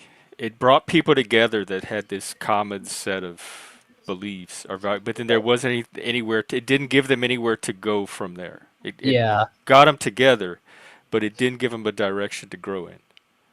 yeah, and that's kind of like one of the things that influences my view that maybe free speech isn't that special, because I mean I would feel like if that's something people can band together over, that would be one thing, but it didn't really seem like it had that impact on people, and and that was free speech was one of the things that So defined the idea. you have an expectation that free speech should galvanize some kind of community.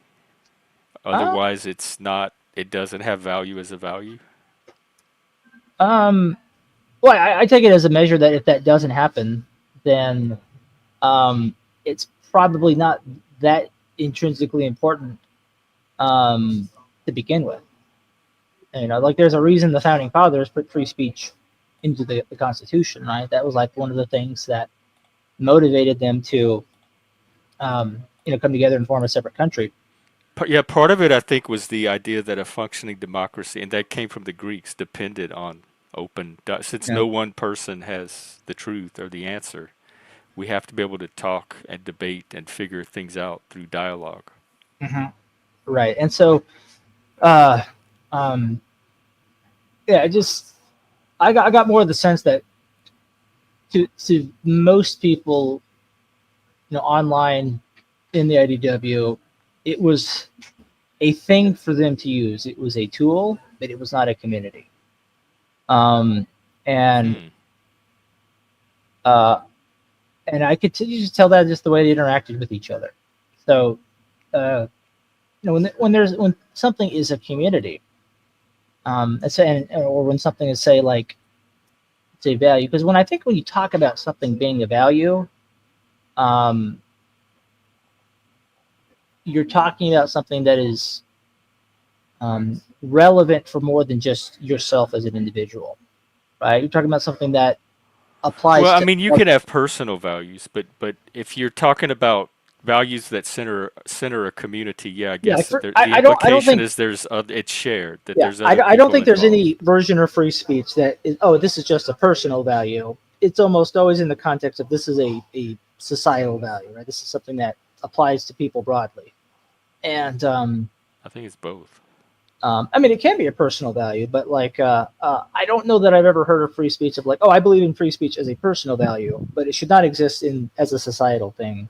That it's okay for the government to restrict speech or for other large, I think powerful that's true entities. for almost any value. If people are going to hold it Um, as a personal value, they would like to see it as a social value as well. yeah, well, it would be very surprising to see it as a social value if it weren't held as a personal value, right? Like if people find it difficult to do on their own, like how could we hope them to do it if they were in a seat of government, right?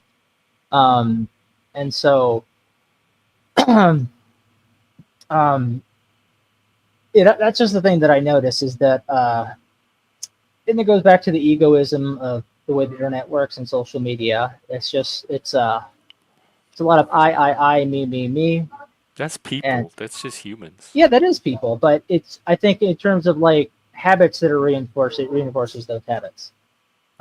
So when I basically saw that like the IDW really wasn't becoming anything, I lost a lot of interest in it, and I certainly didn't see it as a community. Mm. Um, I think and it had so much potential, or at least I was very much on the outside. Like I was on the I very think it edge had of it. potential, and I But think there's a I lot saw more a that lot of potential, but I didn't really get to know many of the people in it, so I don't know. I think there's a lot more that could have come of it. But the right people had to step up and do the right things at the right time, and that just didn't happen. So it is what it is. There's lots of things that have potential that don't happen. So Yep, you're right. that's just part of life. Like say, probably only maybe 10% of all the great things that could happen, like actually could happen, end up happening. It just might be just part of how things work. Um, and so, uh, um, yeah, in terms of the whole like who's your people kind of thing, like that's just something that if there was time, I certainly put enough effort into it to see if that could happen. But that's just ultimately not how I feel. And so at this point, it's very much in some ways it's the most individualist I've ever been in terms of like I just look at everything as like what do I do? Um, how do I make sure I'm living responsibly?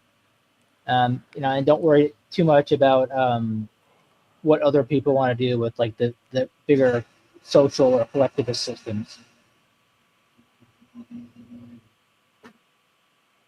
Yep. Yeah, and that's a big reason why I feel like it wouldn't make sense for me to vote because I think that is votes make sense for people who have stakes in the social collectivist systems, and if you can recognize that that's not something that you have, it just doesn't make sense for you to vote. Like I don't even know what my priorities would be as somebody who would be voting because I don't have a stake in that. Like there are things that I can recognize as good, right? Like I can recognize the fact that let's say let's say we have universal health care. I can recognize that it is good. I can't see how I can prioritize that or establish any kind of hierarchy of needs or see how like that is for me to decide even as part of a collective body of voters, right? Do you Uh, rent or own? I rent. Okay. But Well, that's another thing you too. have stocks investments. Does Mhm. anything politically affect that? Do you have a I mean, stake in? I can just vote in annual shareholder meetings, and I've done that.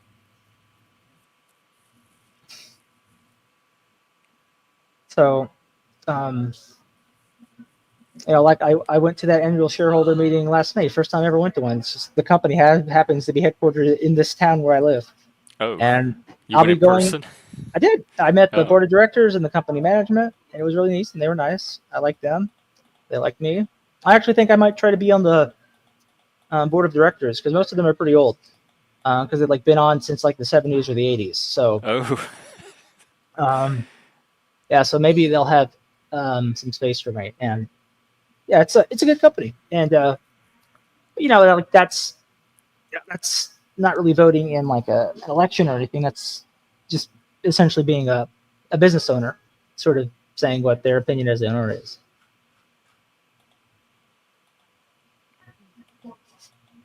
Yeah, so it's an interesting thing. You said some other people in the panelverse are like that. Be interesting to see how people end up that way. Yeah, my case is an unusual one in that unlike a lot of young people, I started out very politically active and gave it a big shot, and just ultimately saw that it was a dead end.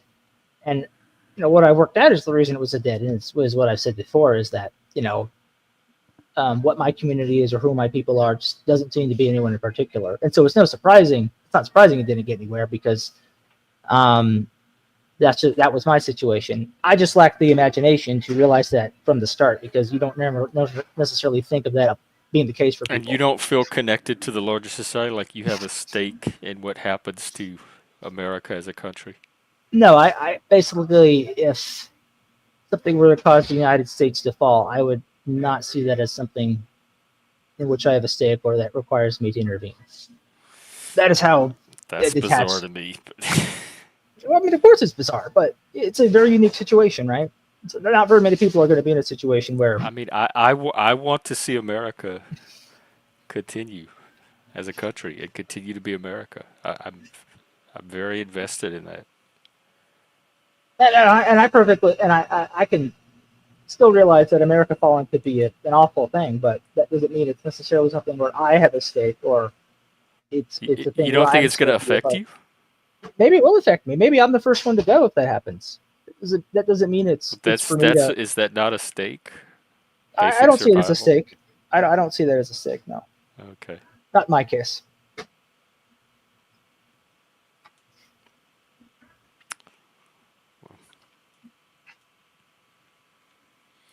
Well, it's just not laws in the chat right now, and Alan. Not laws, is there anything you want to know about us? Ask us, or our opinions on topics. This is an AUA. Did Alan ask any questions? No. No. Yo, Alan, you kept talking about these chicks who were into me. What happened to that? Yeah, you were going to set Joe up. We have a question for you. Where are the Yeah. chicks? Don't you know how hard I've been trying? Yeah. Have you made any success and tried any? I thought there was like something in the works. I mean, Some no. internet date. Internet days. No, I don't think I told you about that. There's no way. Let me look here. What did I tell you? I don't know. You have so many, it's actually hard to keep up. You have a very active dating possibility life. I have a large pool of leads, but a very low conversion rate. Well, at least you have leads. I mean, That's you good. can. If you're getting leads, that's a good marker. I can write names on a sheet of paper and call them leads. It doesn't mean much. Alan said that there was a small incident. All good. Where's the women then? If it's good. Yeah. Anyway, Here's I'm your not really homes, bro. that in a mood to pester you, Alan. I was just joking, really. But wait a minute. Are you talking about the thing I was discussing with Shameless in your channel? I don't even know what I'm talking about. It just seems like Okay. occasionally when we talk, there's a potential of a date Well, I looming did in the have something. background somewhere. I did have something funny happen a few nights ago. Like, I'm working on an article. It's like midnight, and I get a DM from this chick I haven't heard from in like 3 months, and she's a girl that I met in a Discord server about stocks, and we both ended up leaving that server, but keeping in contact. And we for the first like half of that time we would still talk about stocks, and that progressively shifted to just outright flirting. Um, and then she messaged me suddenly, and then she was just, it's been days that I haven't heard from her, and she'll sporadically appear and disappear like that. But I think the issue for her is that she is too nervous. She definitely is in exactly the right position to move on any opportunity she sees. There's basically nowhere she couldn't go, or anyone she couldn't get if she didn't want. Like she's in it. All the things are lined up for her, which is even confusing to me. That You mean professionally or I mean, romantically? romantically, yeah. I mean, Oh. professionally, I guess that would be true, but she I'll just say like getting on a plane and flying to the other side of the world is as easy for her as it is for me to walk down to the convenience store on the corner. And to me, it's strange. This person is like even single or apparently having trouble, but Maybe there's something wrong with her. there's a story. I know some of it at least, so I can kind of makes sense. And I think in her case, she just lacks the courage to move forward. And I think that's the main thing holding her back is like, I would say of all the online girls I've talked to, this is probably the one that has the best chance of actually getting anything. But she just sort of has to be willing to go out on a limb and do something. Like there's only so much I Have can you met put my yet? neck. No. Oh. That's the thing. That's the thing. That bridge that would have to be crossed is it's all just fake. It's all just little pretend stuff. And so you have to do that. But yeah, it is surprising. You just get a message like that at midnight, and it's like she prompted it. Like she got it on the Discord. She decided to message me. I'm thinking I'm never going to hear from her. I've pretty much forgotten about her at this point. And boom, she's back. And that surprised me. And who knows? I basically told her this time, let me know when you have a flight booked. Yeah, usually when they lose interest, they stop communicating. That's Yeah. a good indication. I think the last time she disappeared, it was basically like a similar thing. It's like, so are we going to do this? And it's the whole nailing down a commitment kind of thing. It's just, how hard is that for grown adults to do in the modern world with all this technology? right. For Hey, some call. reason, she cracks under the pressure. Oh, well then that's a red flag for me. You could probably do a lot better. Yeah, I think she's never done anything like that. Let's just say she's been sheltered, so she needs to have Have that. y'all talked on the phone at least, or video chat, or Nope. anything like that? Start there. I might not even want the flight. I mean, whatever the case, it's she needs to have like this coming of age moment, basically, where she's like willing to do something like that. How Like- old is she? Like 23, 24. Oh, Yeah. okay. Yeah, so she's had a bit of a sheltered Maybe she's upbringing. just waiting for the right man to lead her. She's probably had. I don't need to go into a bunch of details, especially because some of it would be me guessing. But to me, it's no, it's not a catfish. That much is clear. If this is a catfish, I don't know why we had 6 months of normal conversation before this. Catfishes usually try to trick her from the beginning. Like I think it's just she's much more like people I've met online throughout the years. And then eventually you get to know them more personally, and then things like this happen. And so, but I think that's the thing with her. Like when I was 25, I had to make the decision, I'm going to move out of my parents' house and I'm going to take the risk. And I was not, I was really close to just wanting to go out on my own and risk it, because I stayed with my older sister and my parents for a while right after college. I did that for a few years, but it hit me. I'm like, I have to be my own adult. I have to be willing to take this risk. I had my coming of age moment. And I had a few other coming of age moments before that, right? And I think everyone has these versions of this, and some people it just takes them longer to do some of them. And you could argue there's still Even a couple I could do, or that things that happened even later. Like I didn't even have my first girlfriend until I was 28. That was 3 years after. You know, usually people are still living with their parents for quite a few years when they get their first boyfriend or girlfriend. So the order of things can be a bit odd, but I think these are all things people go through, and it's not necessarily a red flag if it takes some people longer, because sometimes people have reasons that take longer. Like I had reasons that a lot of these take longer, and a lot of them didn't really have to do with me, but so much as like the circumstances of my upbringing that just would have made it difficult for them to occur as a kid. And so I suspect that's more likely the kind of the case with her, but it's at some point, that spark needs to light on her side, and we'll see if it does. Well, it probably won't now. I'd Maybe, be who knows? suspicious if it all of a sudden did after all this time. Well, that's why I basically said, just let me know when you have a flight booked.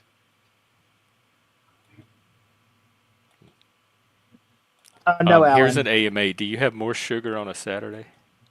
No, I do not. Are you using sugar to refer to women? Is that what you're saying? Oh, I took it as sugar. Like, do you eat?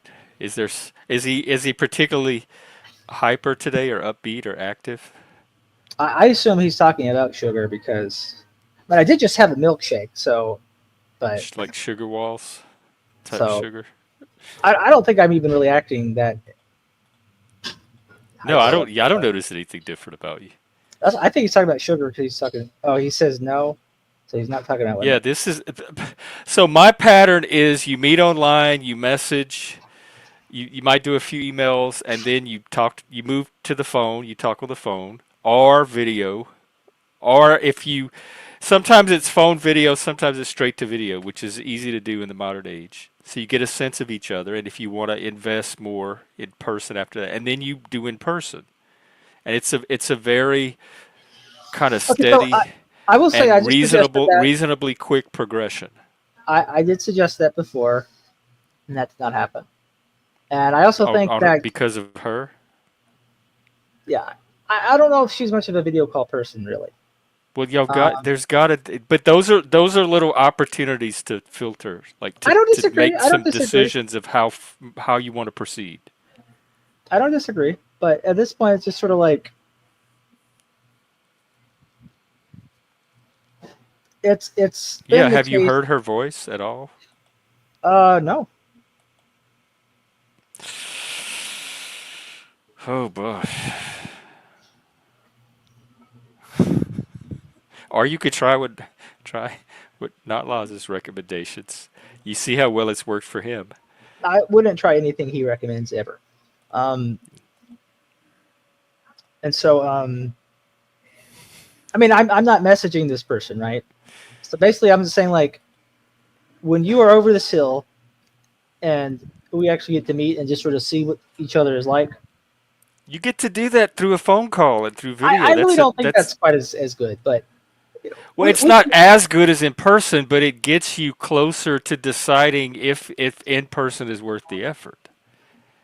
Yeah, but it's not going to be a whole lot of effort if she flies here, is what I'm saying. Like, it doesn't really require a lot of me. Like, and the fact that she doesn't even want, like, she's not even thinking about the effort either, or she'd be trying to. The effort, I don't think, is the barrier for her. I think it's, if I were a 15-minute drive away, it would be just as scary. There's something in her that is just nervous about this. Or she's not interested. She's very lukewarm in her interest. Maybe you're like a backup. Who knows? Maybe. I mean, but that's why I told her. That's why I told her. When you have a flight, but you come here. I just talked with one of my buddies about it. I basically just said, I'm going to assume the clothes. Just, all right, when you're ready, just let me know. But otherwise, I'm not going to put any more effort into this. For a lot of reasons people have said.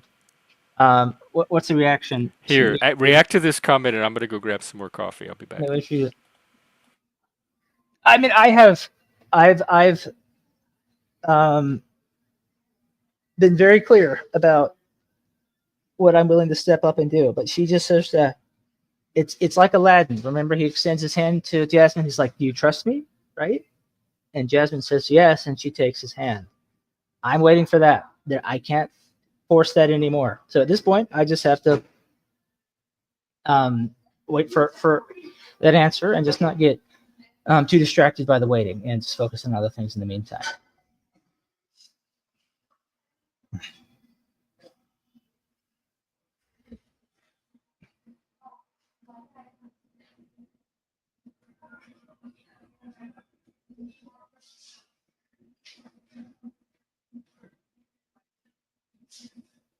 So Colt, I suggested this before, and that's not something she wanted to do, and it's clear to me that she's more interested in just actually just going to meet someone. And as well traveled as she is, it would not be an unusual thing for her to do. So I think I think it's strange that you guys are giving advice, like, because I did not ask for advice. I was talking to Jeff about a situation. It's so strange to me that you guys try to give advice and you often don't even know my relationship with a person. There are some things I am avoiding mentioning because I only want to say so much about a person who isn't around. So I get that it's tempting. Oh, we can finally say Joe, but I mean, you guys don't know anything really. You know, just enough to feel like you know what you're saying, but not enough to actually have any meaningful contribution. Well, that's on you then. But I could understand not wanting to. Yeah, I don't want to just certainly say a bunch of information about a person. So we're I'm not saying getting don't react, partial but I'm just information saying, and we have a partial picture to work on. I'm not saying don't react, but I'm just saying, like, you have reactions beyond just, oh, let me give my genius love advice to Joe, because it isn't.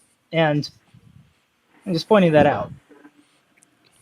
I don't know. I think something like have a phone call or a video call is pretty basic. I don't disagree with you, Jeff. I don't. Okay, I don't disagree with that. That I haven't at any point. My point is that before you give advice, you should try to get a fuller picture of what a situation is. Well, we are. I'm sitting here asking a million questions, trying to. And even then, you just said okay. No, this is not fair because you're telling us it's our responsibility to get a bigger picture when you just said that you're deliberately withholding the picture and not giving us the full picture, no matter how hard we try to get it. No, so let me clarify there, right? Like, if they didn't learn, oh yeah, I'm only going to say so much. That's when they would just stop, right? Why would this is a chat, a live stream chat? Why would we because I already have a chatting? plan. I've already made it clear what the plan is in this case. I've just said, you let me know when you're ready, and that's as much as I'm going to invest into it. I'm not going to overcomplicate it any further. And okay, but I don't think that's going to keep people from chatting. Like, I don't think that's going to end. I'm not saying don't chat, but if it's like when people are saying, well, here you're basically coming out with a lot of advice. It's just like, I don't care about your advice. I don't even remember you saying that, Colt. I didn't even notice that you said that. So, and even seeing it now, I don't really feel offended because you know what? I don't have game. So I mean, it's just I agree with you. I'm not offended by that. We're trying to help you with the game. Well, so giving really bad advice through a chat isn't helpful. It's never been helpful. I don't think they're giving bad advice though. They're giving very good advice. Phone calls. So that video means chats. Advice. That's all good advice. Advice, even good advice, is bad advice because it doesn't actually help anything. Because you're not going to take it because you're not doing any of it. This is a situation. The situation I'm in is not one where there's really any good advice. Even good advice. My advice is to leave her alone, which it sounds like you're pretty much doing. That was the plan already. Okay, so it's just, good. Yeah, good. Yeah, it's just I said okay, let me know, and then boom, I closed. You know how you can close DMs and it disappears from your list until they message you again. That's what I did. So I'm not looking at it anymore. Okay. Yeah. Well. We can any other questions for me or Joe? Yeah, so I would just say, like, if people want to have some sort of positive influence in my life, like, actually do something, have some skin in the game. If you don't, then your advice doesn't mean anything. What are total internet strangers supposed to do? They could just say, "Oh, that's have skin in the interesting." game, other than comment on what you're telling them Well, on the live I'll talk stream. about what Shameless did. Shameless actually tried to hook me up with someone, right? We Okay, talked hook about that Joe. in the service. Alan was going to Yeah, hook Joe up. If you that's that what is he way wants. more helpful. Matchmaking. That If is you way know more somebody helpful. that would want to date Joe, let him know. Yeah, and Don't just comment in the chat. I don't Make something necessarily expect happen. people in chat to do this, but like that is something that actually moves the needle a bit, right? If they hook you up, are you going to have a phone call with her or a video call? Sure. I mean, I would have done that with Shameless's I've been girlfriend. pushing for like panel speed dating or something. I think that has a lot of potential. They have that Kendra lady that does it. Actually I did I flew to Seattle for a date. I drove to California for a date, and then Mike flew to Louisiana to meet me. So Okay, so Cole, I agree with you. I've been on both ends of that. Cole, I agree with you. There's a lot about this that doesn't make sense, right? There's a lot of things she has said to me, even before we got to this point, that didn't quite make sense to me, right? So if we're going over a normal idea of what makes sense, that was out the window a long time ago. So, people don't make sense. Yeah, that is also true. I mean, I would love it if people did that. If people did what made sense. Actually, they do. I think there's a sense to everything people do. It may not be an intelligent sense or a rational form of sense. But I don't think people just randomly do things for no reason. No, people do what feels good in their gut at the moment, basically. Yeah, and even that's a kind of emotional sense.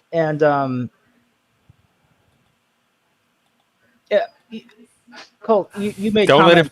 No, You made Joe, don't comments let him without thinking. Or I don't know what gender it is. There's no Don't let value it to pull it because you in. didn't put much thought It into does it in this the to first me place. too. Don't get sucked in. I'm just pointing it out. Like, I'm not going to be interested in advice going forward. I'm sparing you guys the effort if this ever becomes a topic again of making those comments, because I'm Here's not someone that interested. I'm sure could help out. Maybe. Well, this shop's closing in 3 minutes, so I was about to leave. Oh no. So, Okay, yep, well, because we'll it's have almost to- 6. Rand, do you have any dating insight for Joe? We got 3 minutes. I don't really have any Oh, dating darn. insight. Okay. Well, I'll see you, Jeff. Okay, take care, Joe. We'll see you. I know many things about many things and will share my opinions. That one I let other people mostly handle. Well, how's your life? How are things going? It's going good. I'm enjoying watching the shadows on the wall of the Blitzkrieg. The internet blitzkrieg? Well, the deconstruction of the bloated bureaucracy. Yeah, like Trump's first few weeks. Yeah. Yeah. And daydreaming, I'm like, man, if seems only like I was everything's 19, shadowed. I would like go and show up at the door and be like, I will be on your Doge team. That would have been fun. I applied. They put out a call on Twitter. They said, send us your resume. Yeah, I was going to, and then I was feeling really not feeling very good that week, and so it's hard for me to apply for things to do when I feel like crap. But I don't know, hope of that maybe it isn't just there's more to the near future than just enjoying the decline is pretty good medicine, I think. Yeah, I think it'll stabilize after a while. Yeah.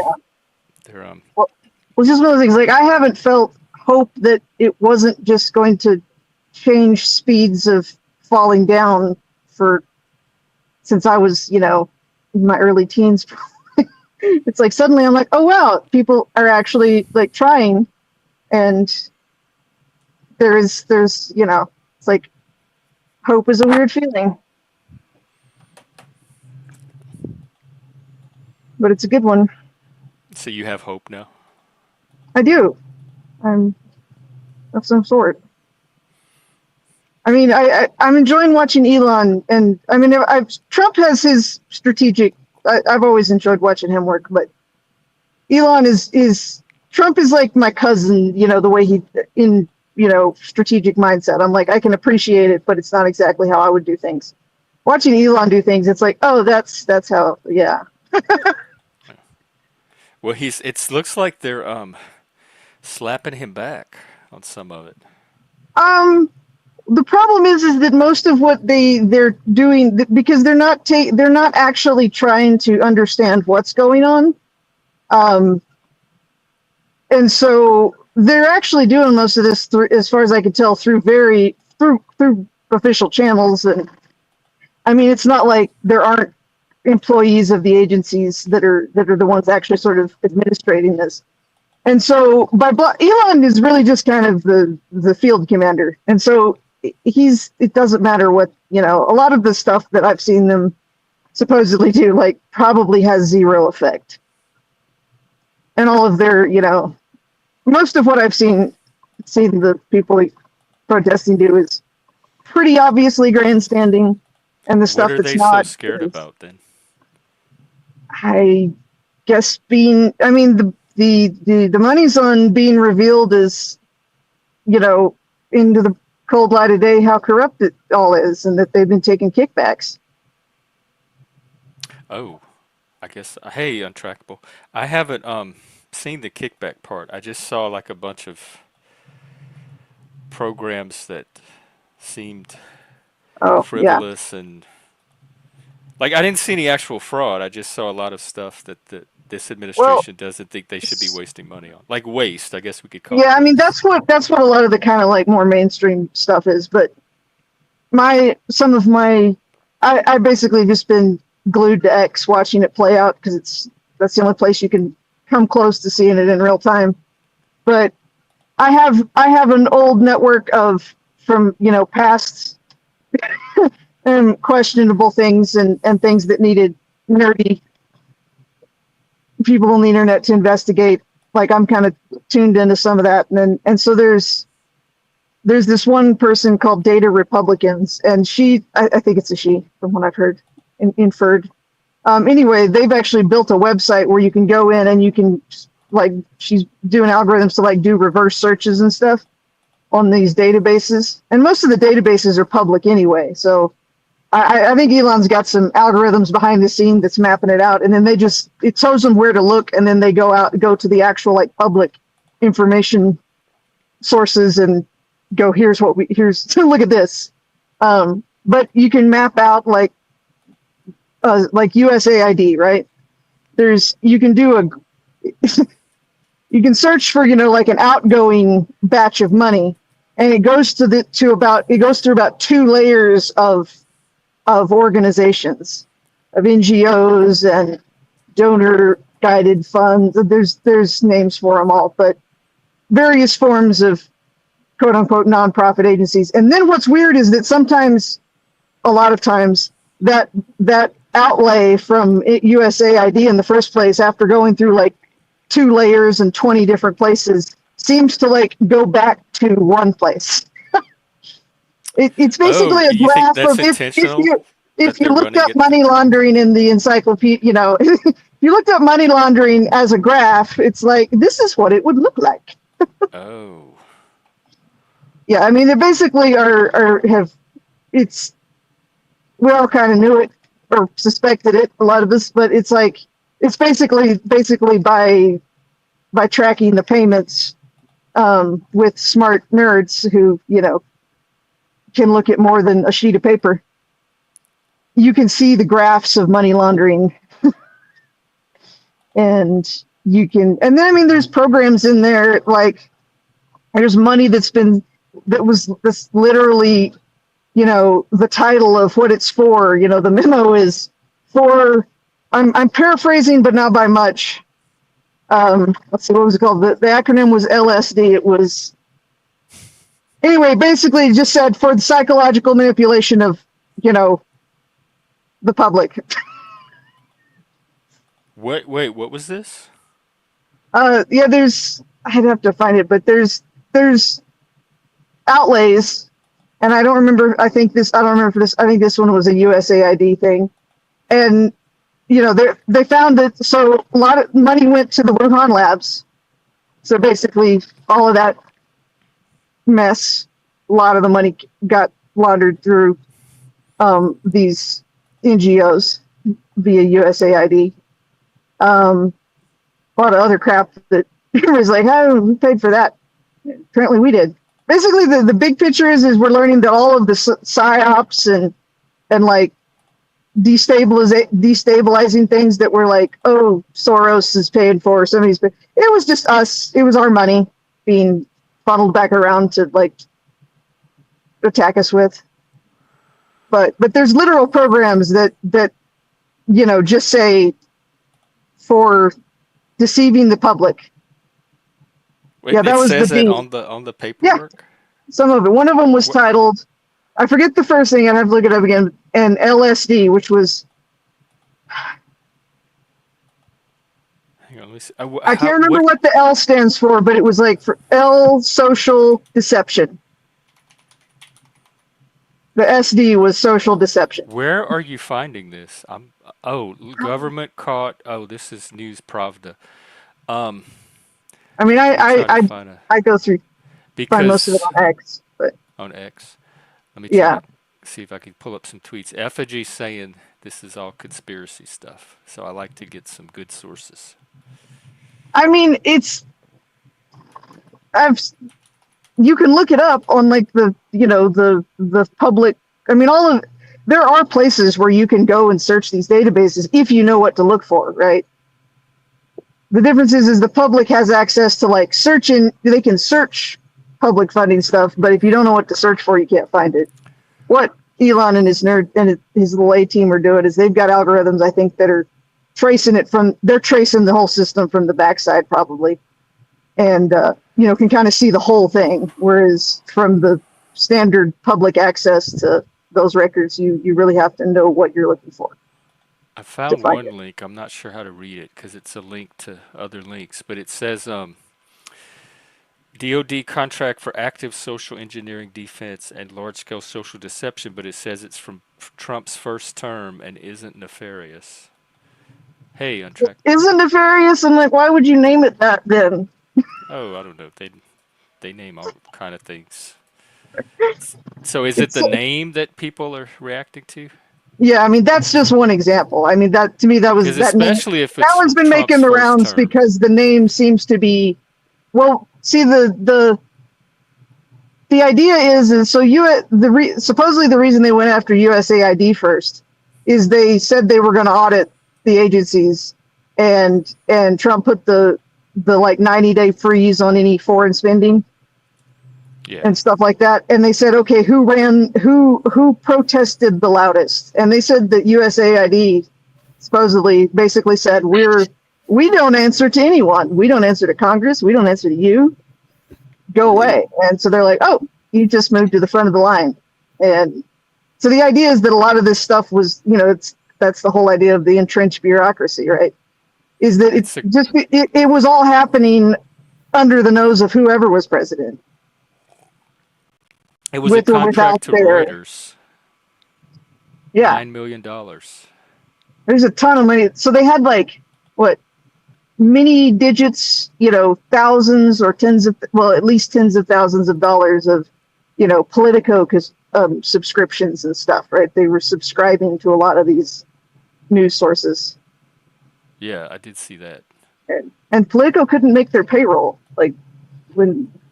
Like really, which is a fun correspondence, right? You can't prove causation, but that's an amusing correlation.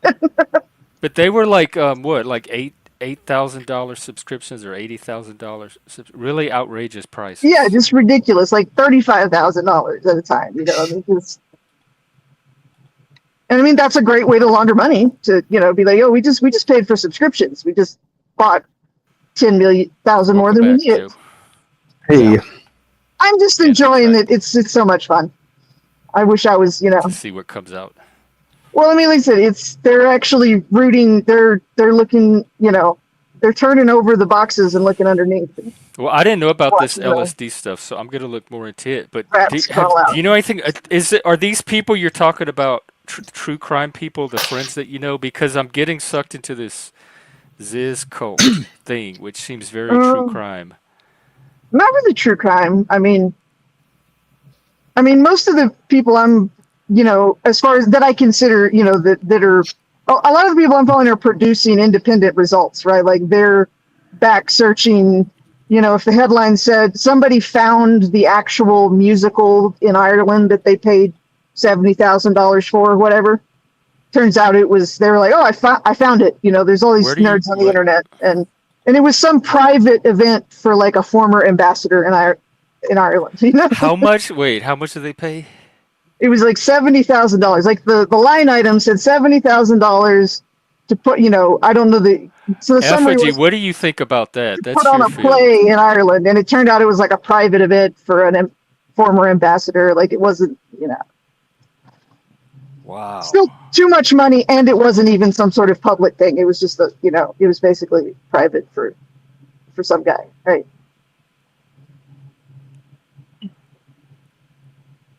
Yeah, that's Yeah, there's layers to this, right? There's the absurdity of the line items at their face, right? Then you have to ask, but is that actually what they were going towards? Plus, you have to ask. Then you can ask, did the money get there? You know, you know, the next layer under the absurdity of a lot of the line items is some of them that's not what it was for anyway, and it just ended up working its way into Chelsea Clinton's pocket or something. And are we There's still a great graph at on the her. search phase? We're still Like in the first layer. On the public side of things, you know, you know, wherever we're at, I'm sure anybody who has access to the backside can see. Well, Effigy, that's what I'm trying to do is Somewhere find here the in it, context. they're already gone, but Not lies. This is the opposite of brainwashing. I'm searching for sources and yeah, but trying you to verify can't the information. justify That's not all of this brainwashing. via context, right? Like you have to doubt some of it, because if you were to propose propose none of it is fraud, that's an absurd assumption, right? Like Well, it's the a good one to probability of start out none with, of it though. being fraud, That right? that would be the one I start out with, just because. Just Right, out but of you good faith. understand the absurdity of it nonetheless. Mm, Even if that's where you're right, you start with that.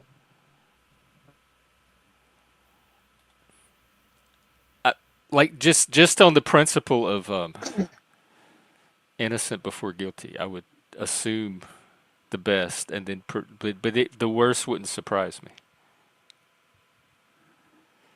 He says you have to prove things in the real world before you believe them. That's what I try to do. But Effigy, you're guilty of this too. I just want to point out. Untrackable, what's up with you? Welcome. Oh no, I know nothing about this topic. I But don't either. I'm I learning saw right now. and Everything's I happening so fast. yeah. So please, the people, anybody that has something to say Okay. it. I do not know anything about this topic at all. Okay, fair enough. Joe, do you know anything? You guys read about the USAID stuff, right? Yeah, and kind of the And Doge just cleaning house on the bunch yeah, of things. that like what they're discovering. Yeah, I was starting to listen to the latest Brett Weinstein episode of Joe Rogan that came out a few days ago, and there was they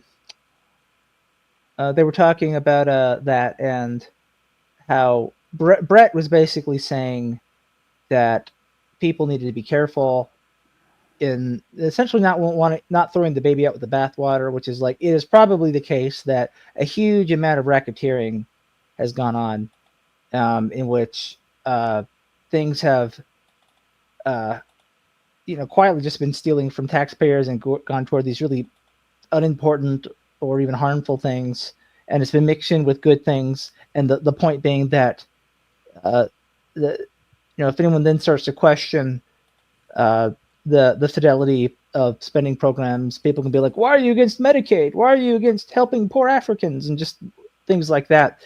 And make it impossible to criticize bad spending without making good spending look like a casualty.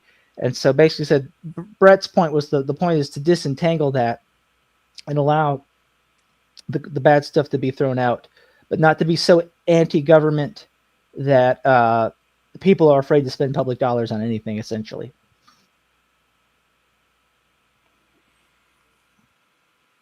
But I Um, do have a statement on that. Is that there was I don't know the name of the show, but I think it was an HBO show that showed the ridiculousness of spending um, in the military, and it comes down to like an $800 toilet seat or $30 for a roll of toilet paper, and it's like that's we ridiculous. sold these people on this insurance program of in my time it was $400,000 if I lose my life, respectfully. But rather than taking care of the people, they use the budget on boosting the contractors. So that's where you get a $30 roll of toilet paper.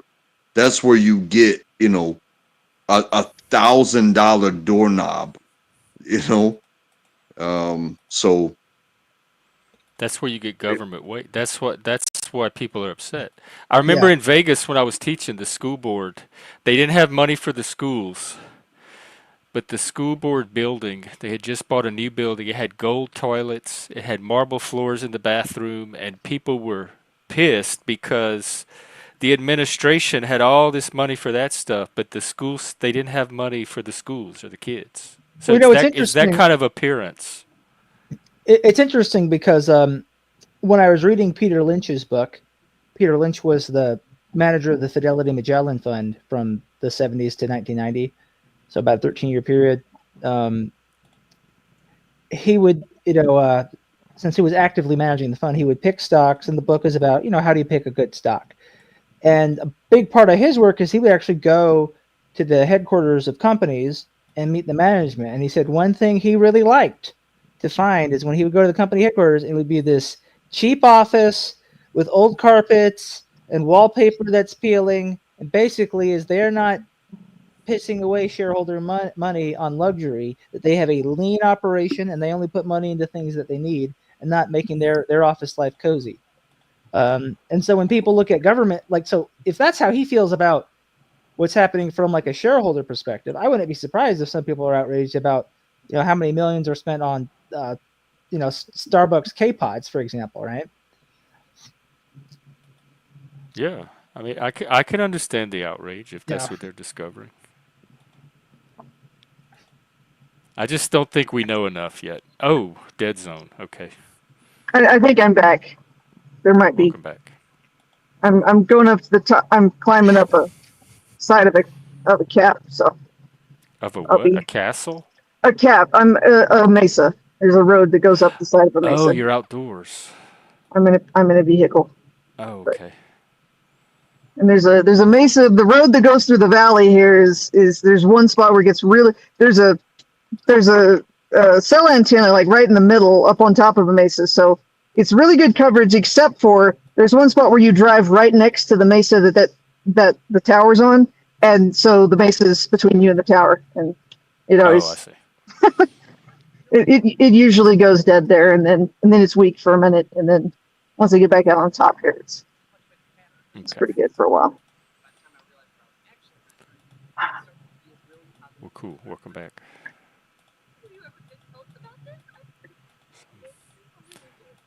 So I hey, guess can we'll I just ask wait. what city you are near? Who, me? Yeah. Not really near any cities, but I mean, I live in New Mexico, so the only big city or even close is Albuquerque. It's Okay. about 2 hours away from where I've been today, and 4 hours from where I'm usually at. I mean, I got you. I spent some time in El Paso, and I got to visit Las Cruces. And my grandparents on my dad's side were in Albuquerque, so we did the Carlsbad Caverns. So I really love that area of the country. Where is Carlsbad? it's a neat place. I've I never went been to there the as a caverns. I've kid. been That's to in New all kinds of. Mexico? Yeah, I don't go to places close to me, right? Like I've been to lots of places all over the world, but I've never been to Carlsbad Cavern. Well, when I was a little kid, and I don't remember, like when I was a toddler, I guess I would. I remember the Technically, I was there. bats. They had all these bats at the entrance. I remember like flashes, like a couple of, like still images, because I was tiny. But I got you. I just really appreciated my time in that area. I grew up mostly by the ocean, but I also got to meet people that never saw the ocean. And then when they did, like I had spent, years upon years there. And then when I got to bring them there, like they had never seen the ocean before. And so that, until I went out there, I had really never traveled the states before, and it's like, okay, I'm in a different state and I'm away from the ocean. In fact, I'm in the desert and there's a mountain there. So, yeah, but I loved it. I really did. yeah, the flat freaks people out a lot of times in like eastern New Mexico, eastern and southern New Mexico. Where it's flat, and you can just see for. It's like it's like inverse claustrophobia. Some people seem to experience. Oh, there's a name for that. Is it it's agoraphobia, huh? Fear of open agoraphobia places. or something. I don't remember. Yeah, I think it's agoraphobia or acrophobia. It's one of those. Robert. There's two or three that sound alike. I've even mixed up. I think it is agoraphobia. Agoraphobia is you're scared one of them is a fear of going outside. I think it's agoraphobia. Yeah, like with a C. I know this from Roller Coaster Tycoon. One of the greatest. Specific anxiety about being a place. No, that's agoraphobia. What's agoraphobia? It's like acra. I think it was like with a C or something. But yeah, the ocean thing is funny because there's two. I say there's two kinds of people from like the flatland desert or any desert. It's like there's those that are fascinated by water and those that are just will never be comfortable around large bodies of water. It's one or the other. Like my mom is, she's never gonna. She has no. She doesn't like bridges over water. She'll do it, but she's no fan of large bodies of water. I personally have on my bucket list to like at some point, at least for a little while, to like live next to the ocean. But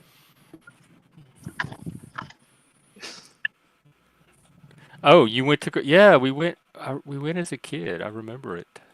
We were on some family vacation, and I remember at the entrance they had all these bats before you go down into the caves. I didn't realize that was in New Mexico. Are you talking about Carlsbad Caverns? Yeah. Yeah. Carlsbad and down there is pretty, Carlsbad, that's pretty desolate country. I live a little bit more north, and I live sort of central east side. Hobbs, New Mexico, is that a place? Yeah, Hobbs is about an hour. If I'm, it's a straight shot south of me, about an hour. I think that's where we were. They had some friends that lived in Hobbs who stayed at their house, and then we went to the caverns. I can say this. I've been underground before, and as a kid, we went to Carlsbad Caverns, and it's just basically you're traveling through a hole that is underneath the earth. But I also spent some time in South Korea, and to watch, and I got to visit the tunnels that they would travel through for attack or retreat. And on our side, the side that we support, South Korea, it's a 45-degree angle walk down, and you walk down about it feels like a mile, and then you get to the actual earth. It's paved. It's nice. It's everything. You know, like a highway. But when you get to the junction of transitioning borders, I swear to God, it turns into watch your head, watch your step, watch everything you do, because you're about to walk up to a hole in a wall and look into this other side where, you know what I mean? It's pretty wild. That sounds cool, actually. Sounds very appropriate though, because like what I've seen of South Korea when I've been there, it's like it's very put together, and then then it like drops off drastically. They have they paint their buildings weird colors. Not Laz, it sounds like you need to get to the grocery store. Yeah, They have tunnels like are pink and man-made pistachio tunnels are green. weird.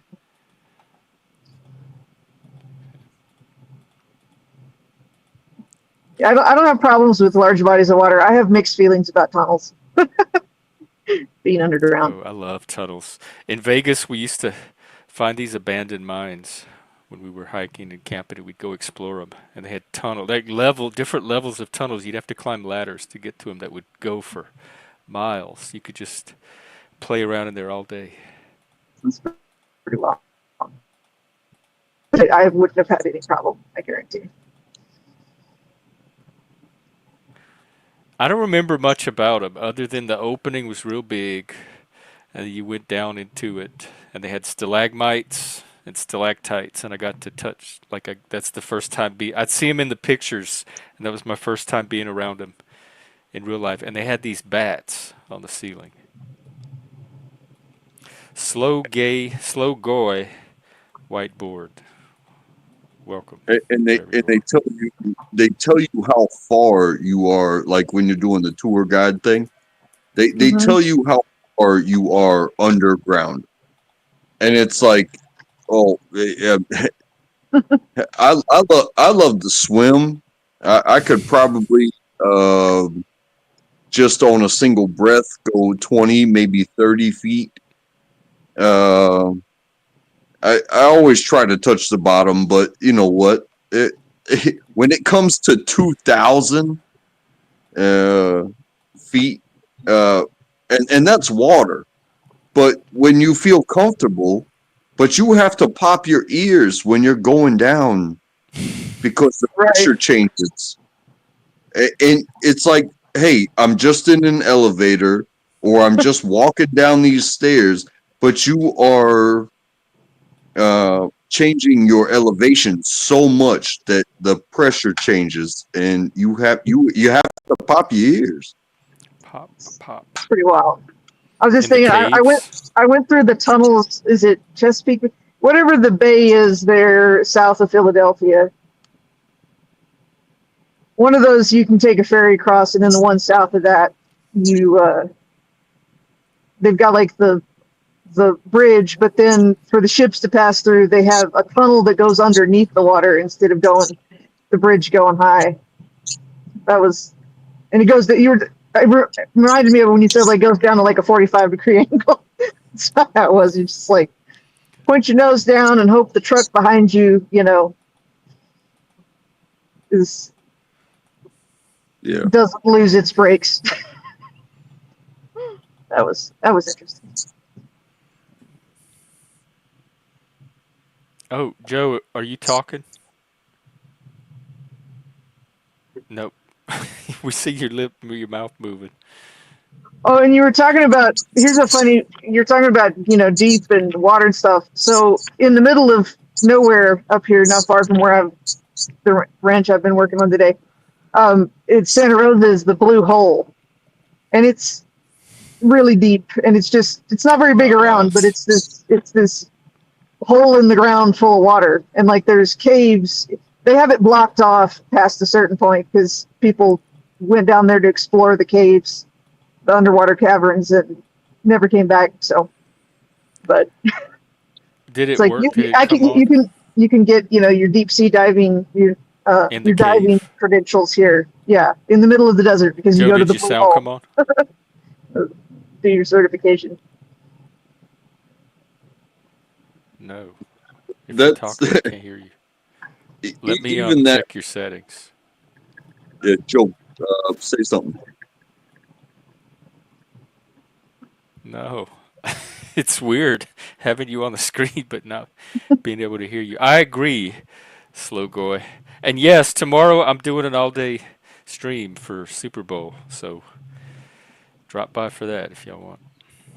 The rumor is, if you heard, the rumor is right that Elon is going to buy with his own money, like Oh, you robotic. slots, I heard and he's something just about going to Elon. like reveal stupid. He's just going to Now, Uh, reveal all of something the during Super government Bowl? fraud that I've discovered. During Super Bowl? Yeah, I don't know if he's going to do it new or just the stuff that, if It's you're plugged in, you already kind of have seen. But it'd be a great way to reach the people who are not watching it in real time on Twitter, on X. Do they know if Taylor's going to perform? Maybe he'll have to wait for her to finish. The Mesa did consumer. Joe. do you hear me now? Yes, now we can hear you. Okay. Whew. I'm always afraid that my headset's just going to stop working and then I have to go get another one. Oh, yeah. Although the warranty would probably cover it in this case. But I was going to say I went to a cave. So that trip I to Wisconsin I mentioned before last August. We made a detour, my buddy and I, and we went over to Niagara Cave in Minnesota. And it's this it's interesting because it has a subterranean waterfall. And so there's this, you can actually see the whole, it's a big waterfall. It goes really far. I mean, it's like a whole waterfall completely underground. And what was really cool too is they had these the rock layers there. They were like a type of material where they would like have they had their like fluorescent, really bright fluorescent flashlights, and they would like shine it on the rock and then like turn it off, and then the glow in the rock would still be there for a while. It would like absorb the light and then slowly radiate it back out. It was really cool. Oh, like the phosphorescent minerals? Yeah. Yeah. I love those. They had some of those in the Smithsonian. The Planet Earth series has a whole episode just on caves. That's fascinating. Yeah. And they have underwater caves.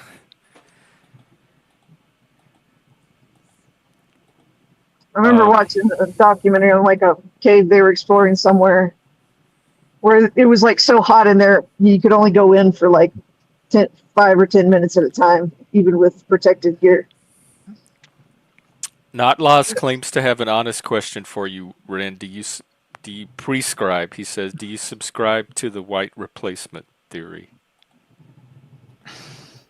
I don't subscribe to any particularly titled theory. I think there's some intentional shifting of populations going on. Who's doing it? How do you even control that kind of stuff? Well, the thing is that you don't. Okay, I'm going to share my opinion about what people, say about conspiracies, that so many people would have to be in on it. They don't. In order to make things happen your way, what you have to have is you have to understand the requirements for your goal, right? You have to understand the markers for your goal. What pieces eventually you have to have in place, or what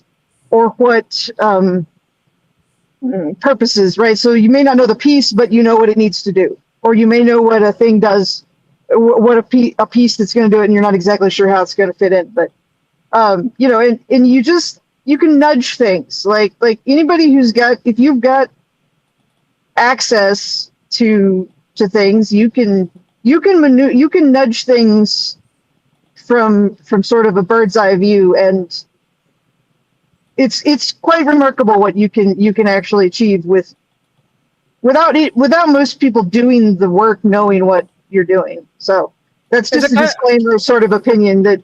Because people are always like, oh, millions of people would have to be on this, or thousands. I'm like, it's not true.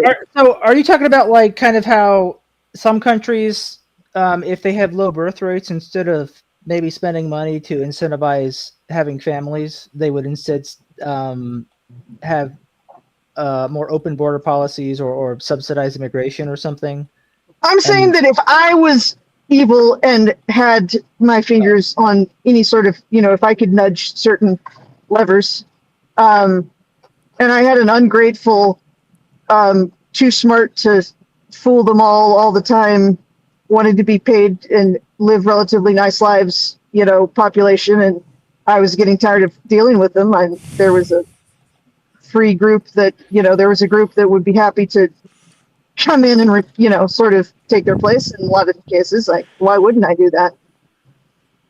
oh, a satan Nudge things in that But direction. who's It doesn't have to nudging be and what would satanic. they? It just has to be someone who who is in a proper position that they can nudge a lot of things, and has, in my opinion, the sufficient lack of morals and sufficient excessive greed, or whatever you want to call it.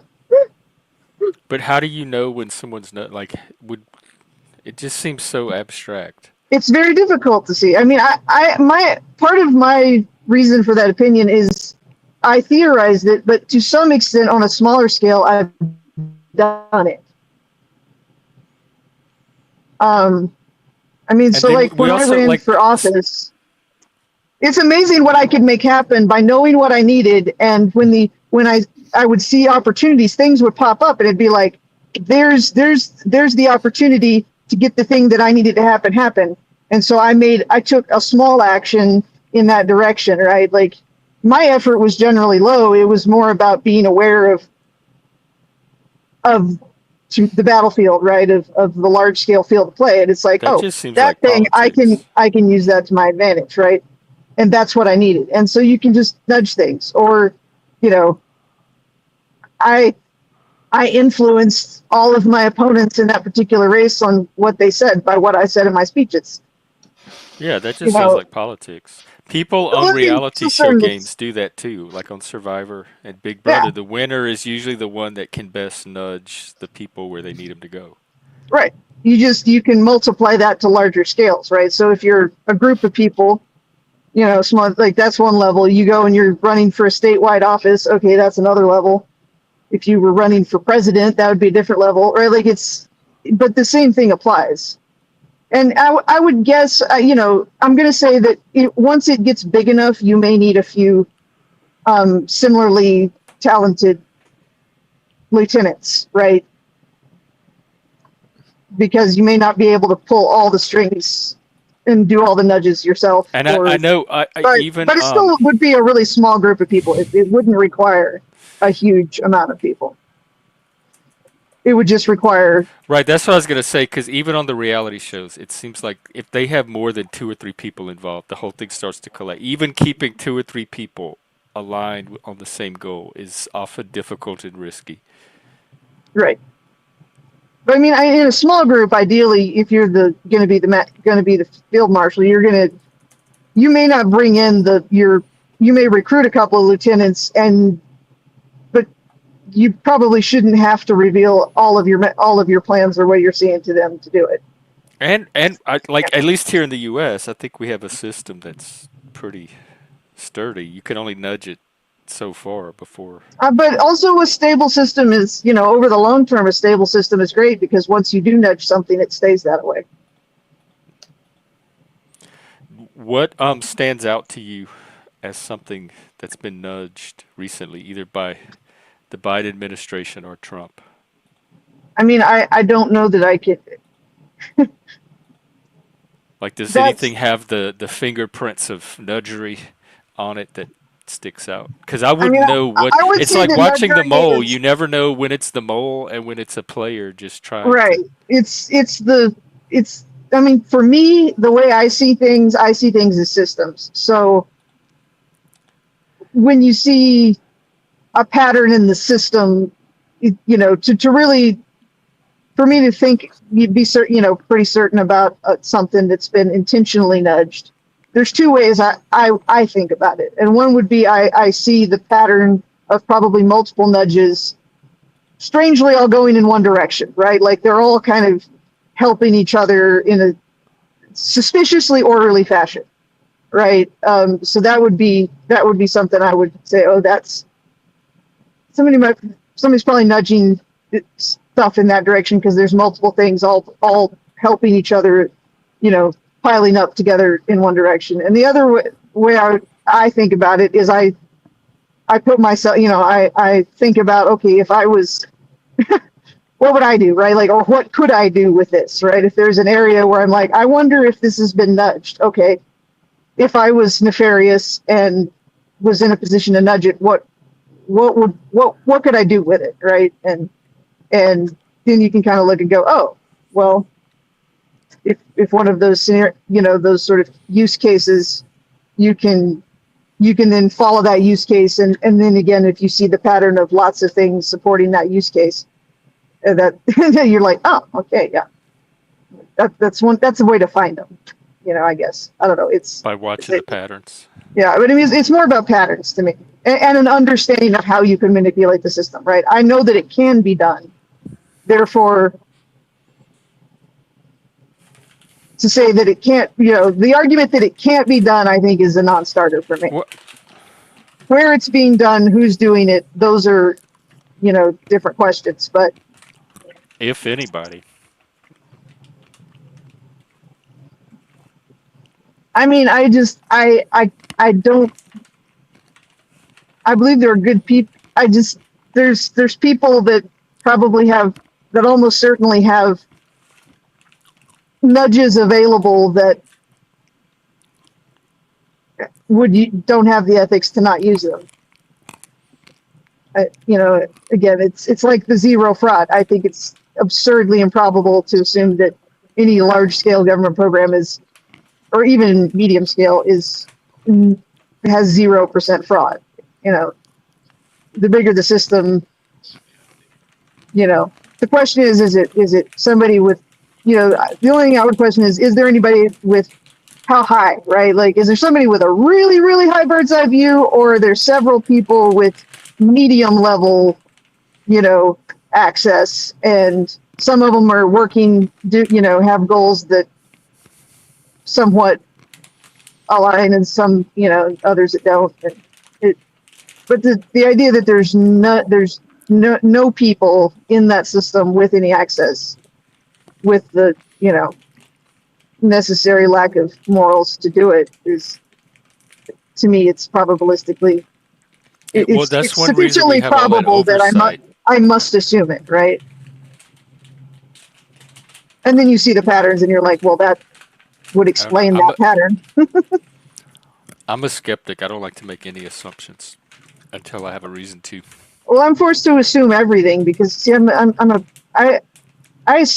order to exist, I must, or to participate in this existence, I must make some assumptions, and I'm aware they're assumptions. So, but assumptions are always, I make the minimal ones necessary, I guess. Well, I try to assume the most probable or the most apparent, right? Like, either if I have little sort of unique evidence or facts about a thing, then the most probable is the default assumption, right? Facts and details can rule out the most probable, though, right? Over time, the more it's like statistics, right? I love facts and details for that reason. Right? If I know nothing about a situation, then but I have statistical knowledge about it categorically, then my best guess is the statistical knowledge. The more that I know about the situation in particular, the less useful statistical knowledge is, because I'm now dealing with a particular instance, not a unknown general instance. And so, it's statistical knowledge is too abstract for me. That's I hardly ever use it. That's probably why I love concrete situations. It's a starting point for when you have almost zero information, right? You know enough to categorize it something statistically. That's all you know. Okay, well, if you have statistical knowledge of it, you have better than, you've got a probabilistic advantage. But the more details you know about the particular situation, the more useless statistical information becomes. I find a lot of people use one or the other and they can't transition between the two, which leads to some intractable arguments sometimes. I've been in several where somebody's arguing, you know, statistically about a particular, and it's like we both have decent amount of knowledge about this particular. Making a statistical argument, you know, an argument based on statistical averages is absurd. My favorite is when people make statistical arguments about themselves based upon statistical averages. I'm like, you know more about yourself than as a particular instance than anyone, and you're deferring to statistical averages to and assuming that's a better source of knowledge about yourself. I've had a couple of those conversations, and I remember them because I find them a bit absurd. For me, I don't know. For me, statistical knowledge doesn't have value until it's embodied in a situation. Like statistically, I should probably stay away from most women because there's going to be some kind of conflict. But I never, even knowing that pattern, I don't ever let that keep me from interacting with any particular woman until I see the conflict start. And then I'm like, yep, I should have just stuck to the statistics. This is what the statistics would lead me to expect. But I don't ever use that knowledge ahead of time. That particular like I should. example, because you're talking about it being a relationship with you, you're already into a particular instance, right? So it's like anytime you're going to use that statistic is basically or just stuff you're like already on a very statistically close women state. are higher neuroticism or compliance and that kind of stuff. And so even impersonal statistics, psychological statistics. Psychological statistics are tricky to mess with. But like an example of those things I was saying, like I've met people who will make an argument that their IQ must be approximately 100 because that is the average IQ. And they will. So they I would never make that assumption just because right. that's the average. I would never. Right, but they will argue that they themselves would never dare to presume that their own IQ is anything other than approximately average. And it's like, but you know, you have plenty of evidence to make that assumption on, right? Like you should be able to discern, at least directionally, whether you're somewhere in the middle or, you know, a little above or somewhat below or somewhat above. But there are people who just refuse. They're like, no. They're like, they just assume they're 100. Yeah, it's just interesting because they will argue for it. They're like, basically argue for the statistical knowledge to be superior to their own personal knowledge of themselves as an instance, right? Like anyone should, I think everyone deserves the presumption that they are the number one expert in the world on themselves. Yeah, I think that's true. I and that no other knowledge is I don't know how anybody else could know me better than I know myself. They have less data than I do about me. Exactly. But they also may notice things that from their perspective that I can't see because I'm locked into my particular perspective. But they're definitely not working with as much of a database as I am. Yeah. So sometimes they might help me fill in my knowledge. Right. But you still assume that you don't assume that you have all the knowledge and that no one can contribute. You still probably have the bulk of the knowledge, data about yourself. No, and I don't notice like I can't see all of my patterns like an outsider can. Right. But and you know, when you talk about like psychological traits and relational patterns, those categories are not as useful in actually navigating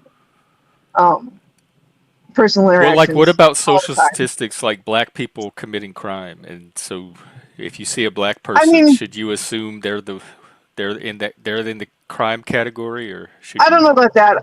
I think more of it's almost like, okay, things about a thing, right, are probably, for me at least, I would say are less. I'm trying to differentiate.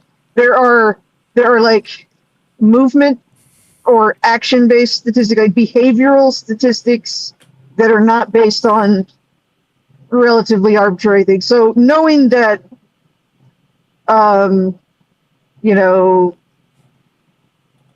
let's say knowing this is this is just the example I know of because I've sort of used it in real. I had to. It came in useful once, right? Knowing that a lot of there's a relatively high rate of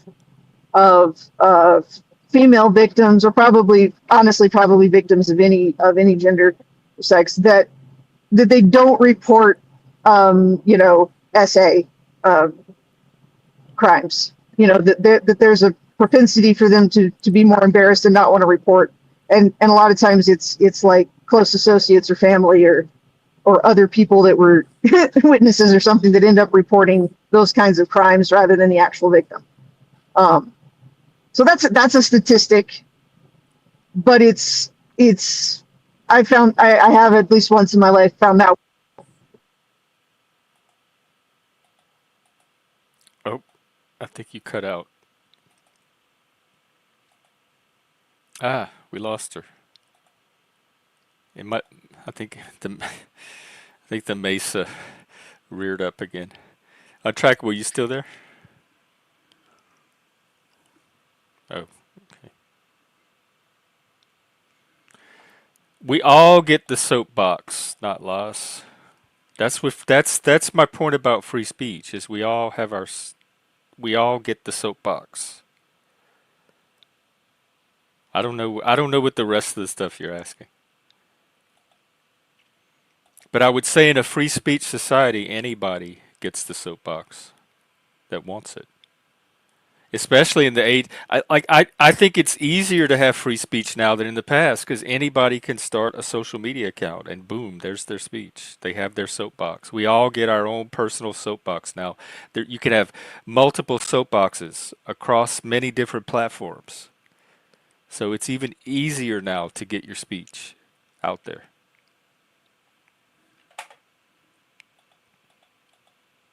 We have the right to say to nonsensical speech. There's no, at least in the U.S., and I don't know how Canada is, but U.S. the Supreme Court has over the years, as they made their rulings, they've developed a set of parameters that are very, very broad of what is allowed within that free speech. There are some exceptions to it, but the exceptions are very, very narrow. So most things count as allowed speech, including nonsense. So at least in America, we can spout nonsense if we want. That's part of our free speech. And I would defend your right to do it. In fact, I do. Okay, can y'all hear every me? day. Now I can, yeah. Okay. Well, cool. I successfully took a phone call and came back and didn't have to restart the app. That's first time in memory that's happened.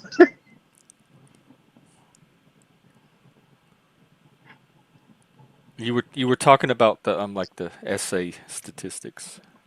Yeah, like that's a statistical. I would consider that statistical information. But how would you apply? When would it come into play? When would you make use of it? I mean, I could tell you when like the specific example. I was the foreman on a jury for a case, and there was a couple of people that were questioning the fact that the victim of the crime was not in fact who called the police, and trying to determine whether or not that made it suspicious, right? Or and I because of my experience, I had that statistical knowledge from training people in self-defense and researching those areas, and so it's like it was interesting. I found it stuck in my mind because it was knowledge I had for a long time, and a lot of people I know knew that, but I don't think no one else in the jury seemed to be aware of that fact, and they were really hung up on this. Some of them were really hung up on the fact that the victim wasn't the one who called the police, and so I was like, oh, I shared that particular statistic, and it was useful knowledge. But how do you know it applied to that case if it's just statistical knowledge? I didn't. Oh, But I knew that it was a possibility, right? It's sort of like it was a relatively. It sort of removed it as exceptionally suspicious, right? Like it basically made that particular point. It didn't make it conclusive either way. It just sort of that knowledge kind of made that point. It's like, okay, that's really not a point. It's not. It can so go it either can way, bring right? Like something there's a reasonable into the probability realm of the that probable. that a real victim, that it didn't. Basically, it kind of statistically deadened that point as a point of contention, because it's like, okay, is the fact that the victim is not the one who called the police to report the crime, does that make it significantly less likely that the crime was actually committed? Yeah. Or that was in fact that person, the victim was in fact a victim of the crime. And based on statistical knowledge, it really doesn't go either way, right? Like it doesn't push the conclusion either way. It just sort of removes that as a point of sticking. And so so in that case, I would say it helped prioritize relevant facts, right? It sort of said, oh, that one isn't going to, this particular fact doesn't really tell you much about the probability of the situation one way or the other. So, how about now? I think so. Testing. How about there? I'll put my phone on the dashboard. Okay. I think it's okay. For whatever reason, it only had like one bar there for a second. We But yeah, like that. It helped. It helped. It helped prioritize what facts actually contributed to. Were relevant, and those that were not very determined. Not very useful. Like I said, that's a very specific example. It happens to be one that I. So it sounds like it's knowledge that you can bring in as you need it, but Yeah. it still doesn't seem like a useful starting point to me. But see, like in that situation, as a member of the jury, I wasn't there when the event happened. I wasn't witness to anything in particular, right? As a jury member, right, your job is to weigh the facts. And so it gave me it's useful for weighing facts. I mean, that in a very simple sense, I would say that's true, right? Because I didn't have any personal knowledge of the particular situation. I had testimony, I had claimed knowledge, I had people saying about what the situation was.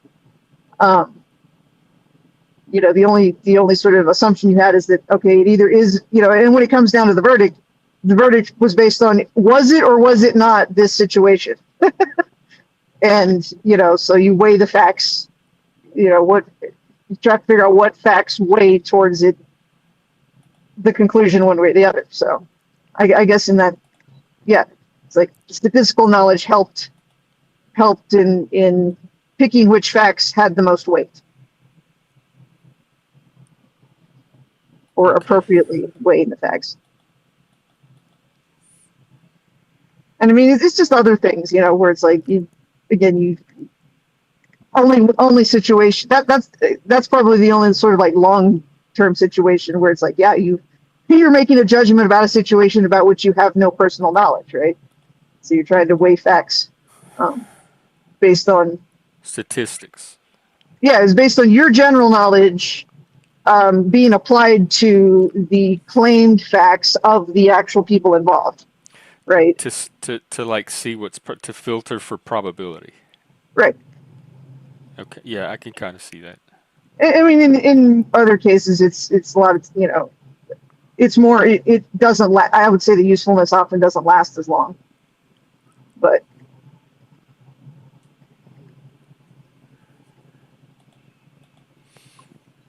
or I mean, you can think of it in terms of like actuaries, right?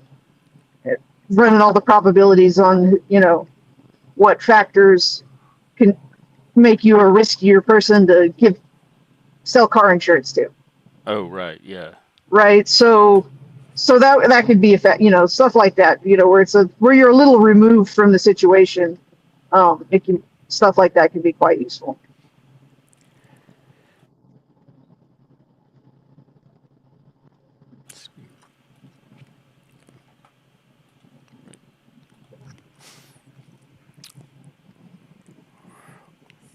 Well, And I think personally, I separate there's like statistical facts about things that happen, like again, sort of action, behavior things, as in, and they're a little more specific. And then there's what I think of as like stereotypes or phenotypes and that sort of thing, where it's like I don't know. The best I can describe it in my mind is like there's less movement involved, right? So those are used a bit. Those are a bit differently applied. But but like say for but there's we've talked before about like personality types. I've observed some things that a lot of quote unquote ENTPs do, or people with a very similar thought profile to mine. Not all of them are going to do it, but I use that sort of. I'll tell you how I use that information. Is I use it to spot people that might be might be fun to talk to, or might be more compatible conversationalists. that's what Hank does. So you're able to observe people and classify them by type. It's not necessarily about classifying, but by type. But I would say that I always think of it as clustering, where it's sort of like, okay, there's a distance, right? So I can go, that person is closer in orbit to, if I'm the center of the universe, then they're a little closer to my orbit, right? Like they're a little closer in, and those are a little further. And then if I really have to, I have enough knowledge that I can start parsing out and making, getting pretty close to someone's general cognitive profile. But I usually only do that when like they ask, right? Like somebody wants to be profiled, or there's a situation where in order to sort of troubleshoot or solve the problem, it's necessary that I do get sort of a useful handle on the participant's psychological profile. I've sort of mediated a few arguments that way. When I was in jobs where there were two people and they were talking to each other, and I seemed to be able to understand both of them, but the two of them didn't seem to be communicating usefully at all. Sometimes it appeared to me they were agreeing with each other, but they thought they were in conflict. And so I could go, okay, quick analysis, this person seems to think sort of this way, so they're going to like their information approximately in this format, and this person is completely opposite over here, and they're going to like their information in this format, so I can kind of explain to them where I've done this a couple times, and I kind of explain to them like where they're misunderstanding each other based upon their preferred way of using language and stuff, and how they're not actually again, what they thought was a point of contention was not.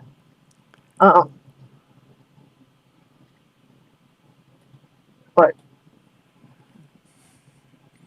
Yeah, I've done that too. I just didn't resolve it into typology. yeah, I mean, I find the typology, and I've said this to people, it's a model that is sufficiently applicable to a large amount of the population that I find it useful. And that's the sort of situation where I, in a sort of acute sense, have found it useful, right? It's like having the language to sort of hook concepts on sometimes allows me to, think through something faster, because you can chunk, right? You can chunk faster, right? Where it's like I might have been able to do the same thing via sort of intuition and more of my visual pattern, my sort of raw thought cognitive process, but having the language and the model to sort of chunk some of that into can make it really can make it more efficient. That's interesting because I always think that I'm losing resolution when I do that. Like I'm taking a shortcut. It is. It's a shortcut. Exactly. Oh, Like MBTI, for example. And people that I've interacted with in the analytical psychology and typology communities, like I always disclaim myself. I'm like, it is a model. Because people call it a theory. I'm like, it's not a theory, it's a model. And a model is not, because they argue about whether it's correct or not. Like a model, that's not the question you ask of a model. You ask how accurate is the model, not is it correct or not, you know. And like these say MBTI, it's a discretized model, right? It is a model that discretizes a continuous phenomenon. yeah. Right? So it doesn't claim that human personality or cognitive profile is not infinite in its variation.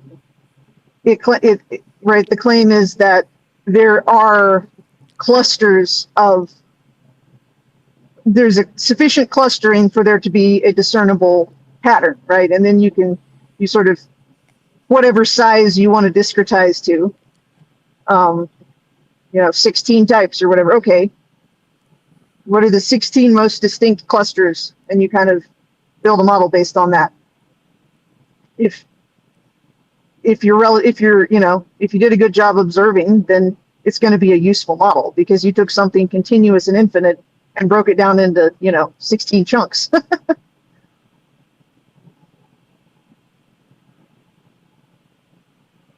But yeah, like discretized models are not about precision; they're about efficiency. I guess that's probably why I don't. Yeah, I see what you're saying, and I'm realizing why I don't use them because I can.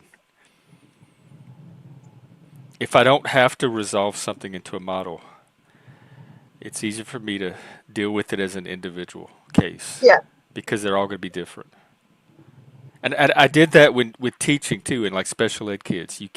They're very hard to resolve into any kind of model or template. And you have to, each new kid, you're going to have to learn that particular kid.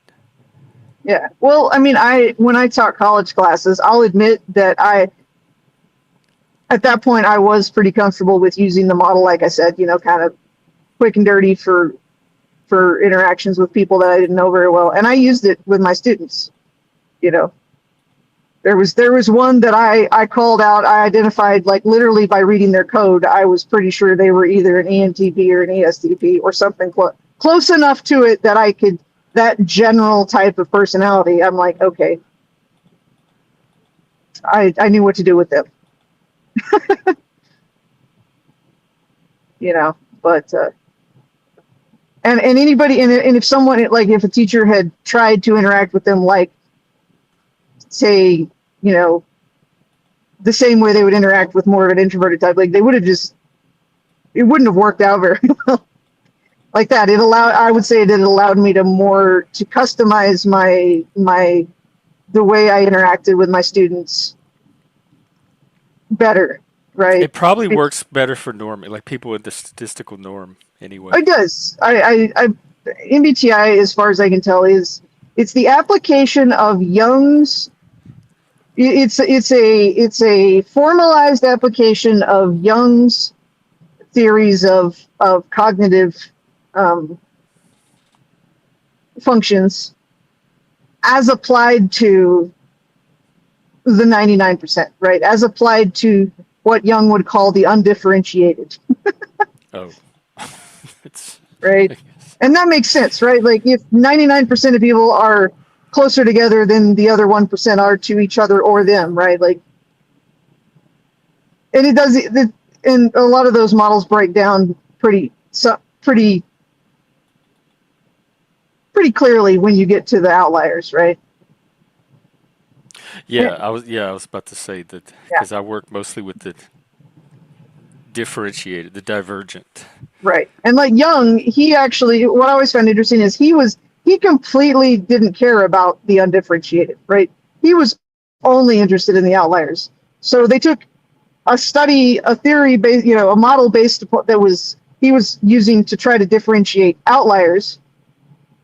And then you flip it around and you apply it to the then MBTI took it, Myers-Briggs took it and applied it to the inverse population. And I also think that's why it is relatively consistent most of the time. But it doesn't accommodate. There are some distinct sort of exceptions that repeat that it doesn't account for, right? Like it has certain mandated formulas and rules to how it works and how it models cognition that are very clearly sort of arbitrary, but they apparently work most of the time. But not all. But they do break down. As most models do. Yeah. Well, MBTI, it mandates that you alternate an introverted, extroverted, introverted function, right? Like it flips back and forth each time. Well, that's not exactly right. That Jung didn't mandate that, and so if you get somebody outlier, you can start going, okay, instead of try seeing if contemplating what like the top two functions being both extroverted look like, the extroverted side of the function, and sometimes that fits better.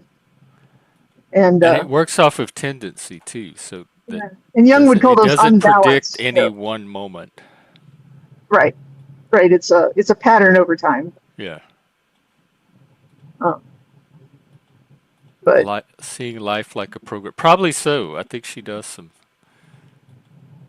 programming. UT, welcome back. I just see the system. I see everything as like a system, and then in order to navigate the system, like you can choose to sort of parse the system in a more programmatic way sometimes if you for efficiency's sake. What's up? Welcome back. You're on mute. Yeah, thank you. I had a friend over and we got into it, so I had to take a break from. Oh, got into it? Oh no. Oh, okay. That's what y'all got to talking. Honestly, the conversation was about getting our parents high, like with weed, and so he's Filipino and his parents are born and raised and then moved over to here, but they still have that culture. He was raised with that culture, and my family, my great grandparents come over from Ireland, but every generation of that after was military, and to think that both of us still came to the point of being Americans and being young and being like, maybe you should try this. And I did have a moment where my mom said, if it was legal, I would try it. Well, I told her I had it and she could come here and be in a safe space and try it if she wanted to, and she did. And we stayed up almost all night talking. Well, his father was like, yeah, no drugs ever, only what the doctor prescribes type of thing. And I started telling him, it's like, well, does he like oatmeal? Because they make gummy bears that you could put in the oatmeal and it'll melt. And in about 3 hours, he's going to be the chillest dude ever. And both of us laughed because both of us are, partakers of the substance. But my mom, she wanted to do it, but his dad is like, no, never. That's bad, Do you have any tips for how to get your parents high? The oatmeal, do you think that would work? Well, disclaimer: I will say it's bad to trick somebody into I doing agree. so. Yes, that's a terrible thing to do. I would. However, Go ahead. ho- however, if you add sugar, um, some people will have a hard time saying no to it. You know what I mean? That's what I was about to say. It's like like you don't have to hide it, but it temptation is real if you can bake a decent cookie. You know? Yep. Yeah, turn it into butter, slap it on some salmon, and next thing you know, your Grammy is jamming. Grammy. And do you even want to get your parents high? That's something to consider. I guess it depends on the parent. That is the truth also, but I had this conversation with my mother. I started smoking my freshman year of college, and when she did catch me, she had no idea what it was.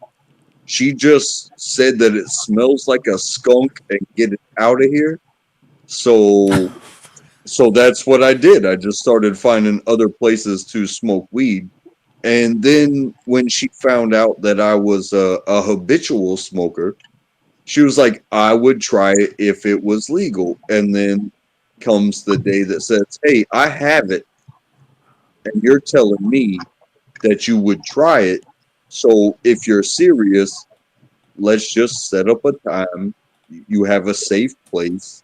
And she did. And she did it for about a month.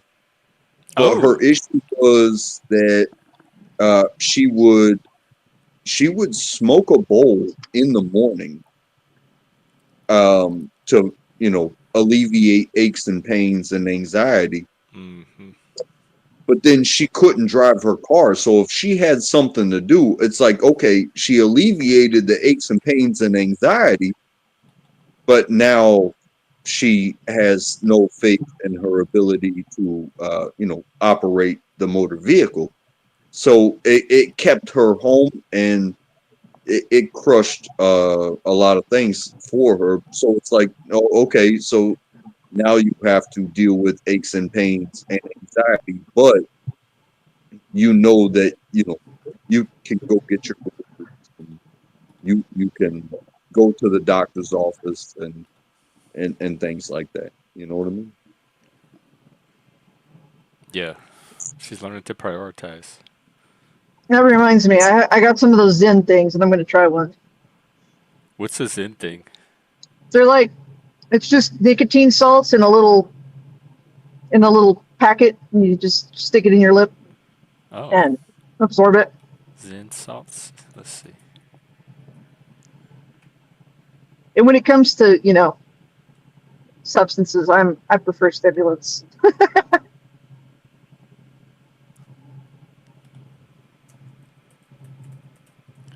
I I had a don't mind dream just a last little night that bit I of the smoked a like cigarette.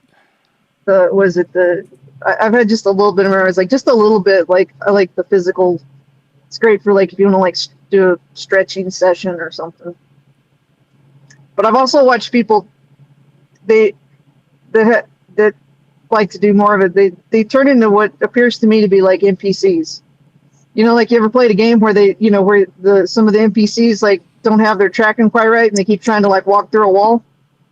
I've seen real people do that, like that are normally smart and they're like, I've probably done that. you just like you just kind of like wandered over there and just kind of like stood in front of the wall and then like, I think, yeah, you're no fun anymore. Is this from the salts, from the Zens? No, that was people. They were smoking. They were Oh, okay. eating marijuana brownies. Oh, okay. So a lot of times, like as a musician, I've told people like when I go, they're like, I am a musician, so I get plenty of secondhand. But that honestly, the secondhand is usually enough for me. Because a little bit, it's almost like a stimulant. It's like a little bit of relaxation, a little bit of stimulant. But I don't any more than that, and it starts getting like hoppy beer. Hoppy beer makes me introverted and dull. Coffee does? No, hoppy beer. Oh, Like hoppy beer. beer with a lot of hops. That's like the one alcoholic drink that has a significant effect, and I don't get. It's not very much fun. Yeah, I don't like hoppy beer either, just because it's bitter. I don't like the Yeah, taste. it makes me I'm introverted and kind of grouchy, kind of like stop talking. Like most other stuff, like hard liquor, I can drink. As long as I pace myself, it's not too much detrimental effect. But it's just like I say what I was going to say anyway, but I don't think about filtering it.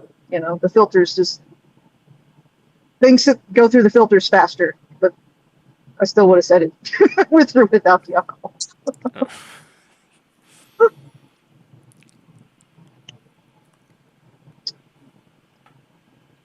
Oh, just a little bit like, it's like settles the mind down on like ADHD, and it's like, oh, I'm not trying to think about 10,000 things all at once. Maybe just 10. Oh, beer. Sorry. It does. Beer does that. Yeah, honestly, I would love to test it like empirically. I would bet that I am a better, like more conscientious driver after about 2 beers. No more, just about 2. Because then all I'm doing is thinking about driving. And normally if I drive and I'm just normal me, like I basically drive on automatic and I'm thinking about other things. I'm not conscious, not like, most of my conscious attention is not focused on driving in my normal state of mind. I think I watched a video about, it was like a newscast about when they banned, like legally banned drinking and driving, and they interviewed people, and I don't know where this was. It sounds like it might have been Kentucky or Alabama, but it was people saying, "Oh, yeah, I'm gonna put in all this hard work, and I can't have a beer on my way home." Now, clearly, there's a difference between being completely hammered and getting behind the wheel of a car and getting off of work and opening up a beer while you drive home, and that being the only one, or maybe you have to, like you said, and the things that people were saying was like, hey, why can't you drink and drive? Like, I don't leave my house unless I'm drunk. There's so many things that the people were saying, and it makes a lot of sense, because clearly being inebriated to that extent, it doesn't matter what the substance is. You're fucked up, and you're either going to hit the telephone pole or you're going to hit another car. And I just I guess the end of last year, I saw a video where a college student, drunk, got in a crash and killed 2 people. And she was worried about like getting her car out of impound, and it's like, no, your car is totaled. And it's like, well, I have finals tomorrow, and it's like, hey, the cop did his best. He put his kid gloves on to tell her Uh-oh. that she just killed 2 people, and so the substance itself, it doesn't matter when it comes to operating the vehicles. But I don't even know where I'm going with this, but that was a story that I like. Yeah, you can take it back to the statistics argument, right? That law, hypothetically, we assume, is based on the statistical knowledge that the effect of a certain amount of alcohol has on most people. Right?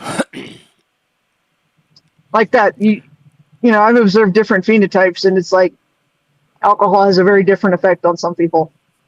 Or like stimulants. I can take a ridiculous amount of stimulants that will just... I've seen people take, you know, what would for me would be like a really low dose of Adderall that do not have my profile. And it's fascinating because it has an extreme effect on them. And it has like the opposite and completely different proportional effect on me.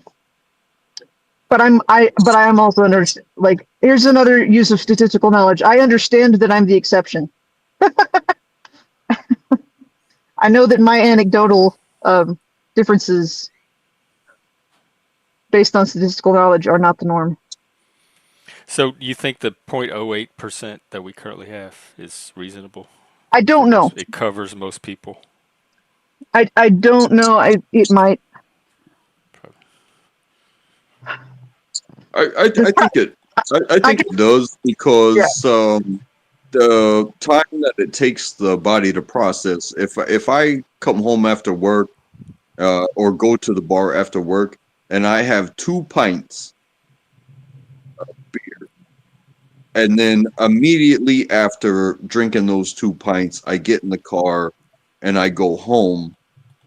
They really have not, and I got a 10-minute, let's say 10-minute drive to the house. Those 2 pints really haven't kicked in for the effect, if you will. And I'm not going to blow a 0.08. Now, you wait 2 hours, and I'm still probably not going to hit a 0.28. However, I'm probably going to feel better once I get home. You know what I mean? Yeah. I was think I love the Dirty Harry said, you know, a man's got to know his limitations. I think that's good. that's an important thought. But like that, it's like if you know, if you make good judgments about yourself, and you know what types of alcohol have what effect and how fast you process it and stuff, then you're probably not going to get into trouble, right? Like making good judgments about that sort of thing. Like I have a pretty good rules. Like I have 2 really big beers if I'm going to drive home. That's fine, you know, but that's about it. Yeah. And I have a hard limit, right? And I have that limit before I start drinking. Yes, and I agree. I draw my line at liquor. I'll have one every once in a while if somebody has something special. Yeah. But I don't go to the bar or go to the ABC store, which is what we have here, and buy liquor. I buy beer because I like to sip on something and I like to get a little drunk. Sometimes not a drunk. But I would hate to try to get drunk on beer, but the difference between me on liquor and me on beer is it's a very wild line, and I have gotten in so much trouble. I don't blame the liquor. I blame me choosing the liquor.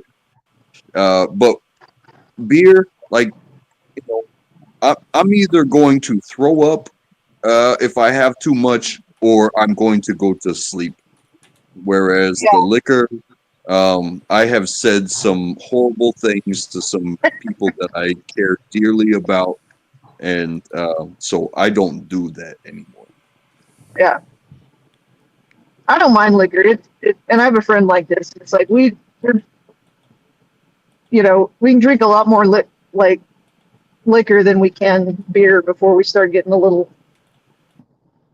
affected, notably affected. A lot of people, it's the opposite.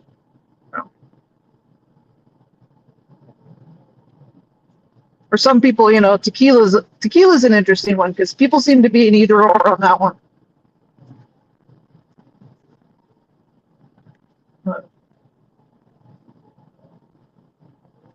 I always do find it interesting.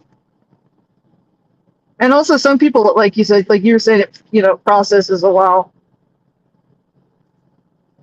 I seem to process it out really fast, which makes, like, I'll be honest, getting properly drunk is kind of hard work for me. And it's not very much fun. Yeah, it's But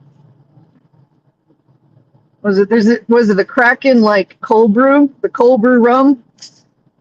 I only drink that at home because that's one of the few that I've found. I'm like, oh, I can drink more of that than I should have without noticing. There's another question. Do you like? I always find it interesting because some people they're like, oh, you're gonna. I don't know what effect it has on them. I guess they feel pretty good. I like mixing alcohol with stimulants, but some people that seems to not be a good thing. yeah, oh God, I don't know if it was today or yesterday. I had a conversation with somebody about cocaine, and I've done it a handful of times in my 20s, and every single time I did it, alcohol was involved, Mm-hmm. and so I'm drunk, but at the same time I'm wired, and you. I felt like I was Superman. I felt like I could fly. I felt like I could fight everybody. I insulted people that I care about, and yeah, it just, as good as it felt in the time, the next day, every single time, it felt like there was an axe, like chopped in my head, and so yeah, that's a no for me. That's interesting. Yeah. See, here I am gathering particular knowledge so that I can aggregate it into my, into statistical knowledge. Hey, it's almost like sex, right? You have sex with somebody, and then unintentionally you create another life, and then you have something to you created an obligation that you did not want or expect necessarily. Now, I'm married, and we completely intended on having our child, but I also have lived a life of knowing what the other side of things, and Right. and it doesn't just affect the mother that wasn't expecting it. It doesn't just affect the father that wasn't expecting it. It could infect an entire household, or an entire extended family, because not everybody is suited to that lifestyle, and it was completely unexpected. So that's kind of where I come from. Yeah, I think that applies to a lot of these sort of certain things we're talking about, because I mean, I was thinking about it. That's something I take into consideration. Like if I'm gonna drink or whatever, it's like if I'm by myself, or like when I'm driving, like how fast I'm gonna drive. It's totally different consideration if it's just me on a highway in the middle of nowhere by myself versus if I've got passengers, or like drinking. One of the few times I've like been out and got drunk was one of the few times where I didn't have to drive, and there was no one there that I had to take care of. Like everyone there was their own independent agent, and Yeah, it's kind of like a wave effect. So the people that get in the car accident, let's say both cars collided and they both had 4 people in them, and Yeah. all 8 people perished. And then you have the fender bender that happened behind the collision, and their car is totaled. But now also you have 10,000 people on the highway that can't get where they're going. You have now, hey, 8 lives lost. Yeah. Sorry for your loss. Those will be very important to you and yours.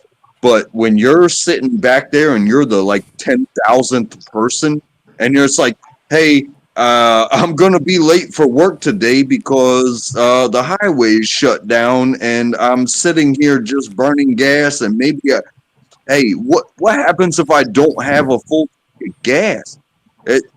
Hey, sorry for your loss, but it wasn't my failure, and I'm a mile back. I have no clue what's even going on, and I'm gonna run out of gas, so I gotta pull my car over, and now I gotta call a tow truck. It's the trickle down effect. Yeah. Well, it's just the personal responsibility thing. And it's like, I lean libertarian, so it's like, all right, if you want to drive where there's on a road where there's no one else around in your own vehicle without a seatbelt and 10 sheets to the wind, I don't care. That's fine. But, it's like, yeah, it's like, when other people are, if your other people are around, it's like you have to take into consideration that responsibility. I think that's a good way to think about things. Oh, Okay, I'm back. good. All right, let me check up on comments. Well, this may have been a bad thing. I'm kind of enjoying this stupid nicotine thing. So far I get a bunch of people are drinking, cutting loose, starting their evening.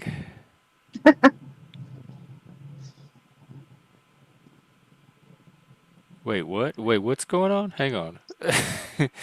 um, Since I'm driving, I have no idea what's going on in the chat. oh, I see. Which Joe are you talking about? Our Joe?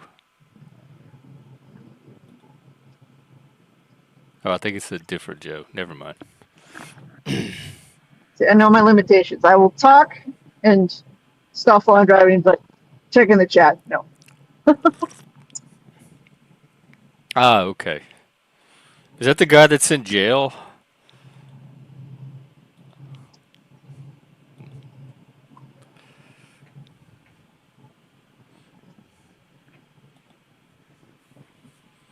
Is somebody in jail? Some YouTuber named Joe. Not our Joe. Not yet. Hopefully not. Probably not ever.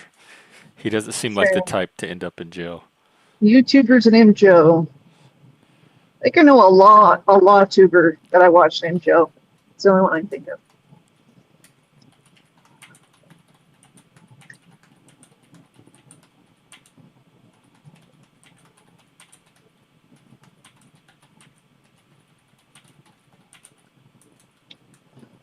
Yeah, the last thing I saw about a big YouTuber getting in trouble was it's called Rakisha Law.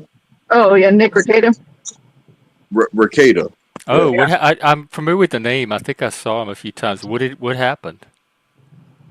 He How do I know that apparently, from?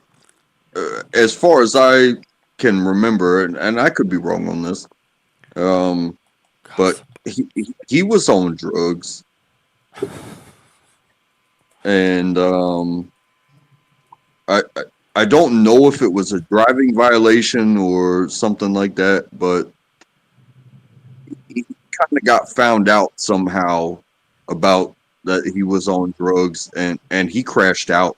crashed out on his own live streams, and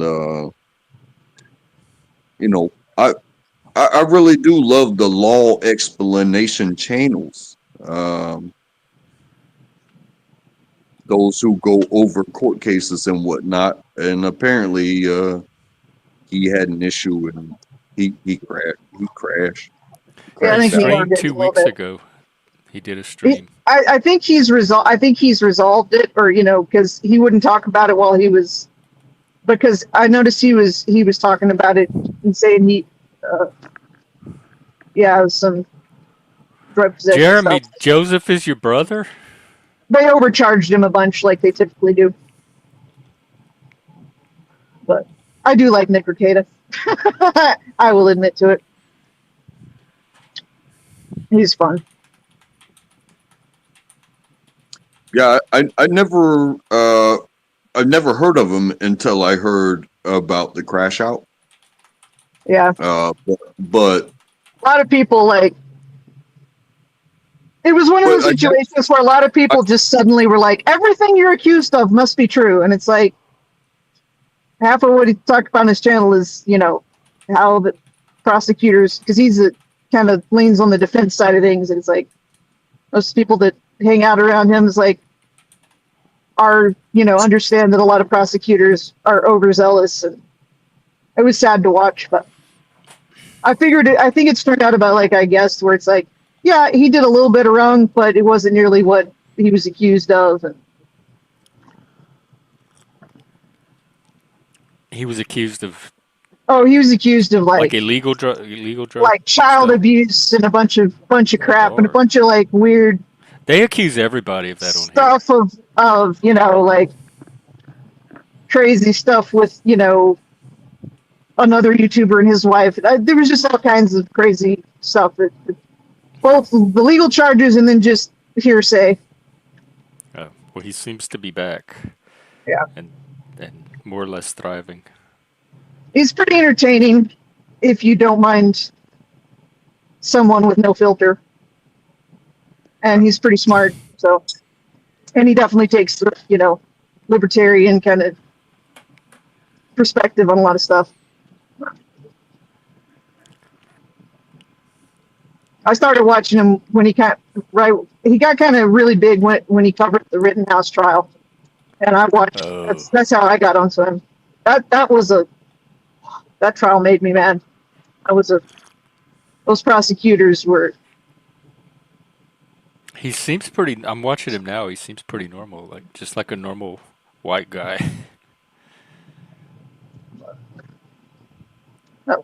That was a good example. Honestly, the more I I'm watch wondering if trials, he's straight. the more I hate prosecutors.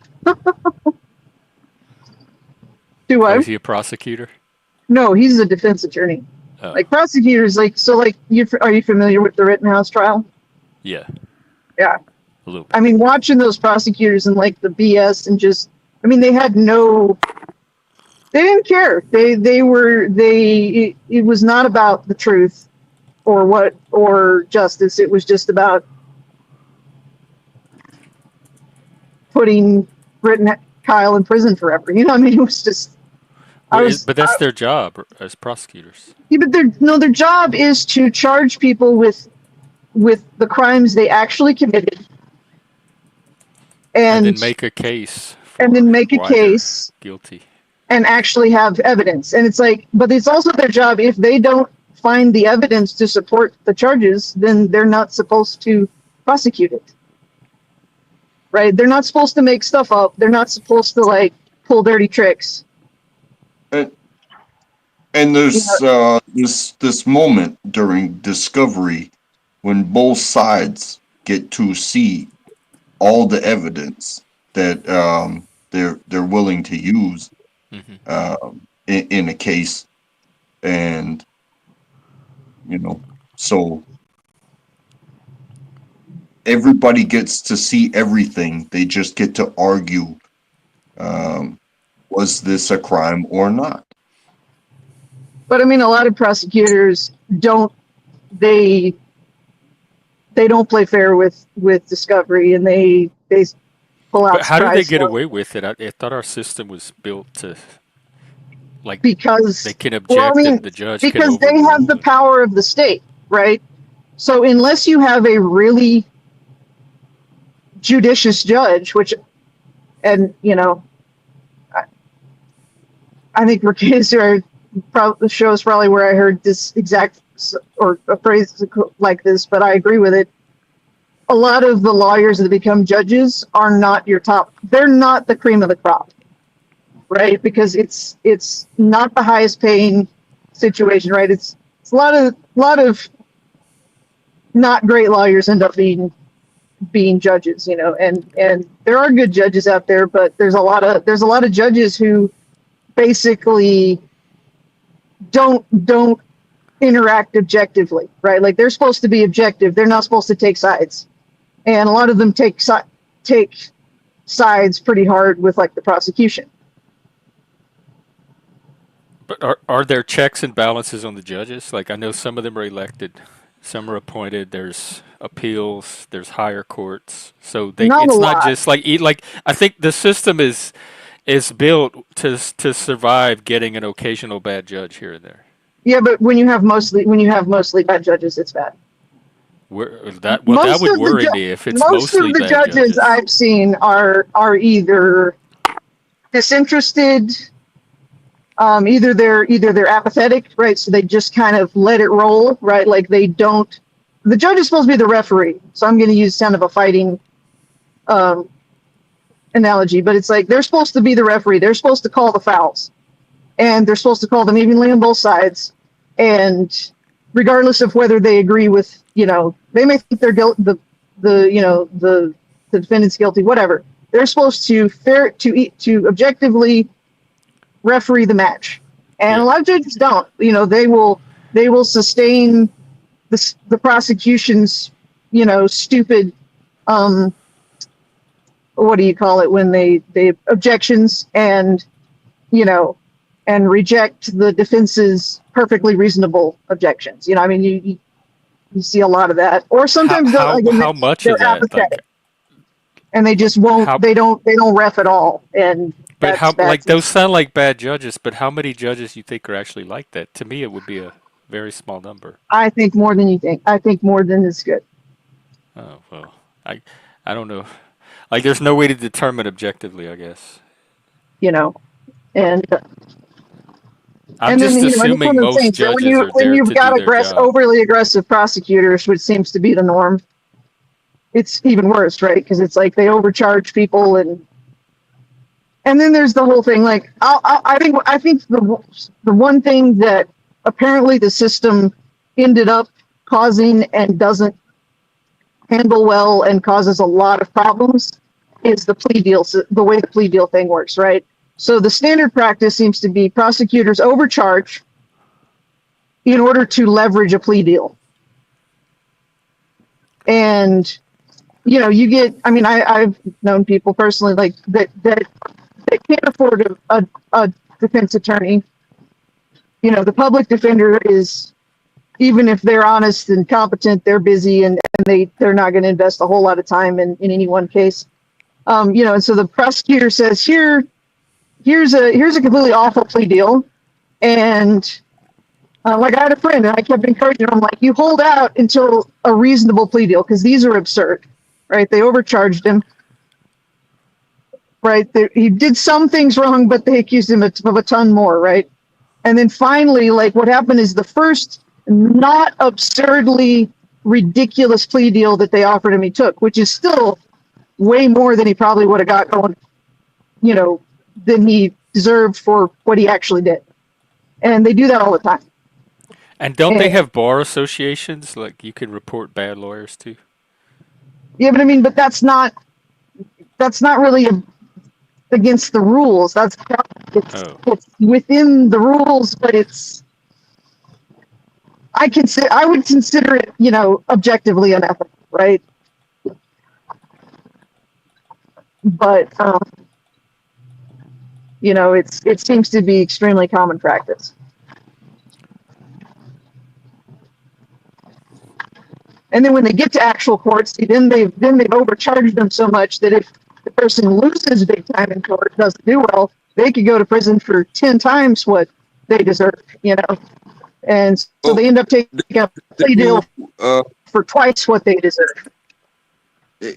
you also run into the issue of these lawyers with aspirations, like they come out of school, and it's like, well, Yeah, if we're going to make your job to argue for the convictions, it's the private sector that is the defense. right. Well, What or it is the prosecutors somehow need to be rated and judged on the process, Oh, not you're on their roboting results. again. But You they're break it up. rated on their convictions. Oh, darn it. I heard the part about I should rated on be their getting sick. convictions, but Yeah, that's what they're rated on their convictions. They should be rated on their process instead. hey, comrade, good evening. Because but the thing is too, like, if you can conviction, afford however, the private sector defense, you will get probably a better service than the public assigned attorney that is going to defend you in court, because that person is still publicly funded and could probably still be influenced or yada yada. Like, hey, yeah, either you're not that good, or argue it this way, because we already know that the prisons are corporations, and they have shareholders that are like, hey, if we can't fill these beds, just like the healthcare system, if we can't fill these beds, then we don't make no money. So as many people as you can get to spend as many days in here without violating, because you probably see the same thing when it is a complete violation. The dude that put his knee on George Floyd's back, he got a hell of a jail sentence, and that's a cop going to jail for like 30 years or whatever. yeah. Well, like what you're saying. I mean, a hypothetical, more equal system would be okay. You've got public prosecutors and you've got public defenders. Well, the public prosecutor has like all the resources of the state, and the public defenders are given very little resources, right? So if you gave the same public funding, support and structural support to both sides, of the thing, but they don't, right? Like, Yeah, it's such a wild world, the law. yeah. Well, I mean, it's And gotten to the point where the process is the punishment, right? And I mean, there's so many examples of that in both criminal and civil court. it's People with wild. resources It's use the wild process how to punish. people, it's definitely wild how people treat each other. Nature is wild by definition.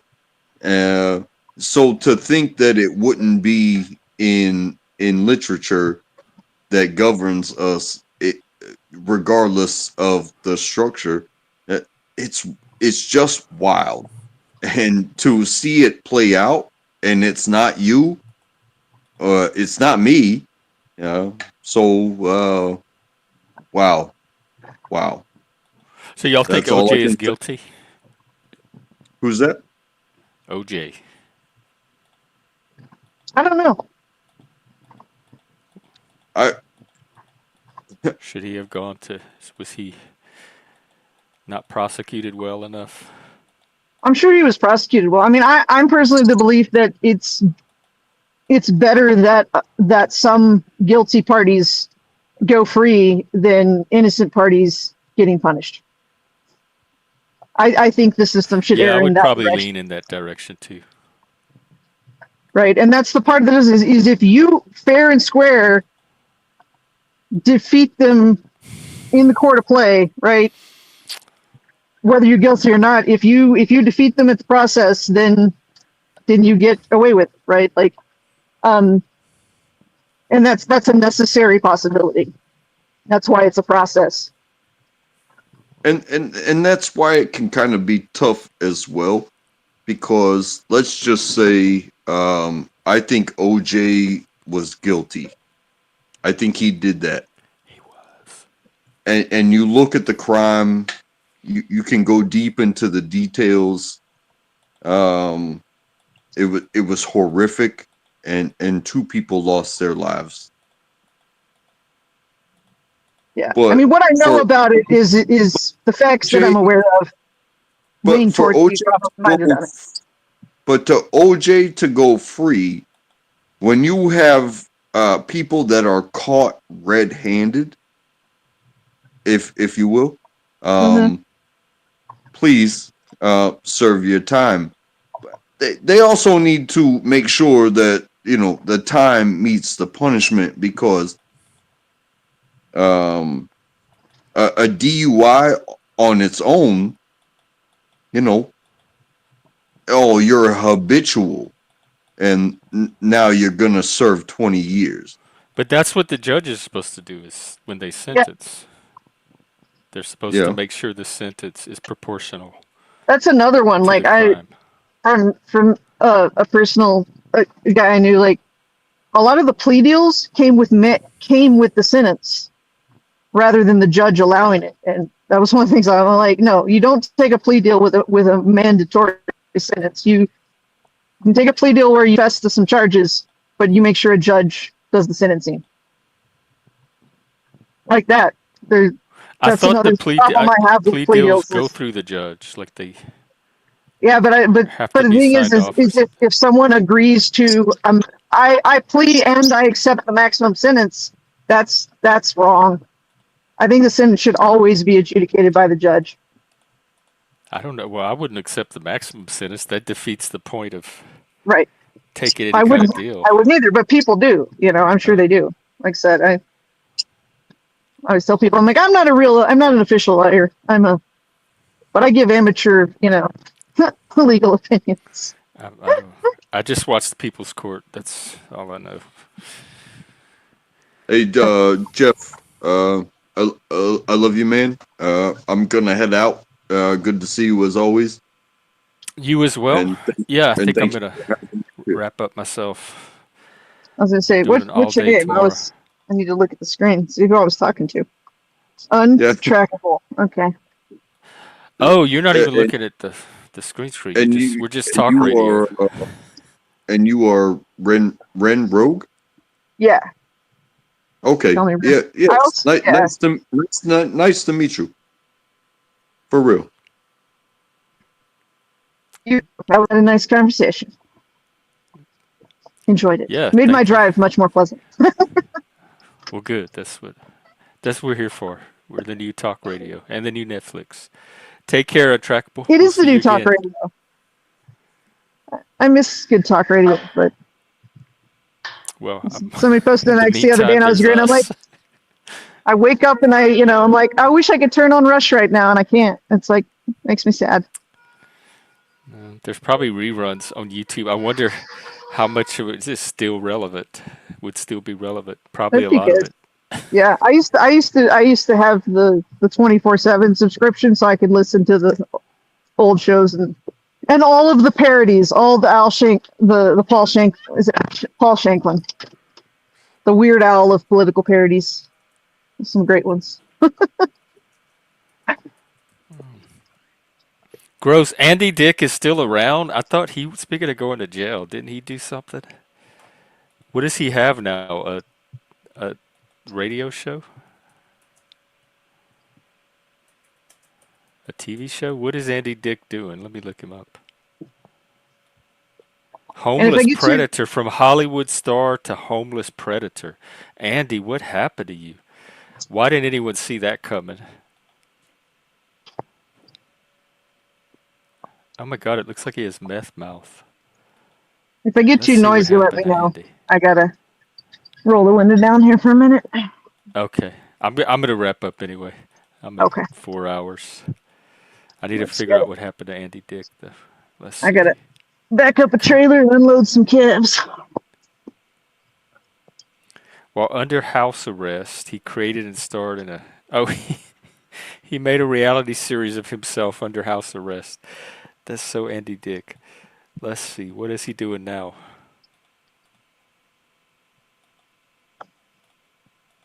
He make like what kind of content? He's on YouTube, like YouTube content. IP2RV. What is that?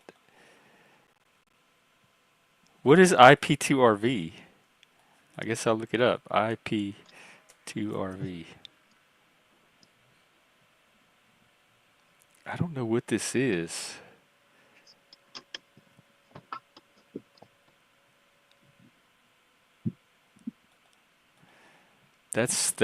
You that's not a sector I'm familiar with.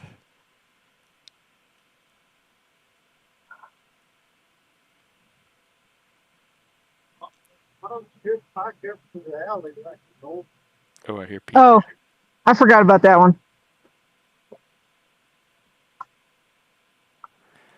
On May 15th, he drove his car into a utility pole, indecent exposure, drug possession, sexual battery, sexual abuse, another sexual battery, felony assault with a deadly weapon. Wow. Felony sexual battery of a man in Orange County, felony burglary, public intoxication. I think he has the longest rap sheet of any celebrity. I think he has them all beat. The IRL community, which stands for in real life, but it's them driving around. What? What is this? It's on YouTube? Oh Lord. Okay, yeah, that's a whole sector I haven't even heard of. I thought the drama sector was bad. So what they drive around the country and pick up crazy YouTube. Pick them up. How? What? Don't send them here. Okay, I need to IP2RV. Nothing's really coming up. There's some hashtags. Is it people in RVs? But I'm not finding a channel. There's homeless RV. That sounds like something he would be on. I don't even know why I'm doing this to myself. Andy Dick and the Bitches of the Century. The Good, the Bad, and the Drugly.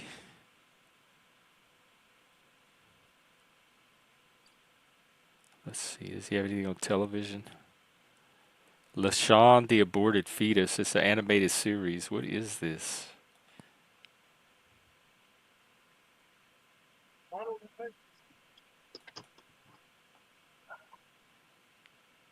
All right, I'm gonna go on mute a second. I gotta unload some calves. Okay, I'm probably gonna wrap up, so I might not see you when you get back. All right, cool. Well, if I don't get to sign off again, then adieu. You as well. Good seeing you. Catching up. We'll be here tomorrow all day for Super Bowl. All right, I may check in. We'll see. Let's see. That's kind of part of it. The homeless RV guys. Let me just Google Andy Dick, maybe. Andy Dick loves IP2, rent-free RV. Andy Dick pulls knife. Andy Dick gathering Gucci's back on the RV. This is so weird. My brain can't even process it. That's how weird it is. It's very French. Oh my God, he seems drunk or on drugs. Here, I found this. Oh no. The panel verse is enough for me. I'm not ready for this next circle.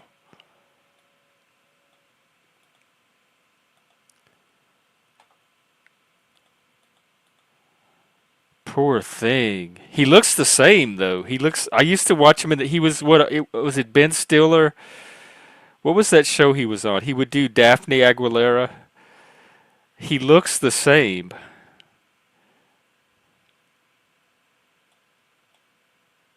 He slurs more.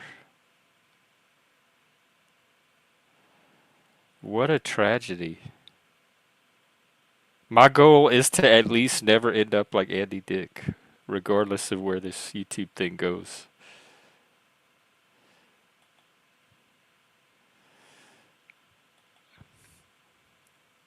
The people around him in this video seem a lot more healthy than he is.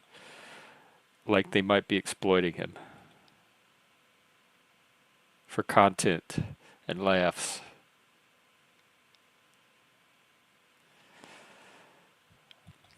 Why are humans like this? What happened to us as a species? Is this the Neanderthal DNA? Oh God. Okay, well, thank you, Jeremy, for coloring my evening. Oh no, I don't feel left out. I feel blessed. I feel blessed that they're staying as far away from me as they can and that I didn't even know about them until just now. No, I have my own little circle going that I'm happy in. And it does not involve, hopefully not yet, homelessness or RVs or drugs.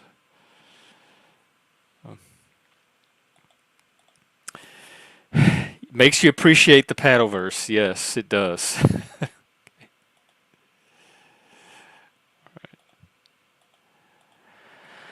All right, I'm going to go detox after all that.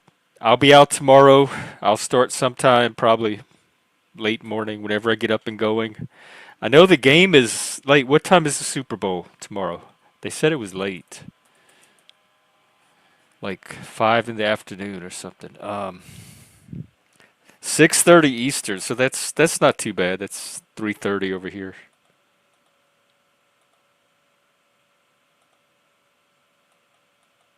The toys took over my room, huh? What toys you talking about? I just have one toy. If you count the statue. Anyway, yeah, I'll be out late morning, and then we can build up to and segue into the game and go from there. Who knows what's going to happen or what to expect. Super Bowl madness. Whoa. All right, take care, everybody. Have a great night.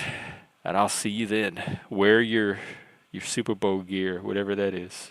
I'll have to find some myself. What color are the Chiefs? Hang on. Let me check the colors. Chiefs colors. Their official colors are red and gold. I have some beads. And then what are the Eagles? Eagles colors are midnight green. What is midnight green? Silver, black, and white. That's a lot of colors. Red and gold seems a lot simpler. Ooh, the Eagles have a nice green, though. I love that green. Anyway, wear colors tomorrow and beads and shit. See you then. Hail Satan. We're going to need you after tonight. Hail Satan, and look out for Andy Dick out there on them streets. All right, take care, everybody. Bye.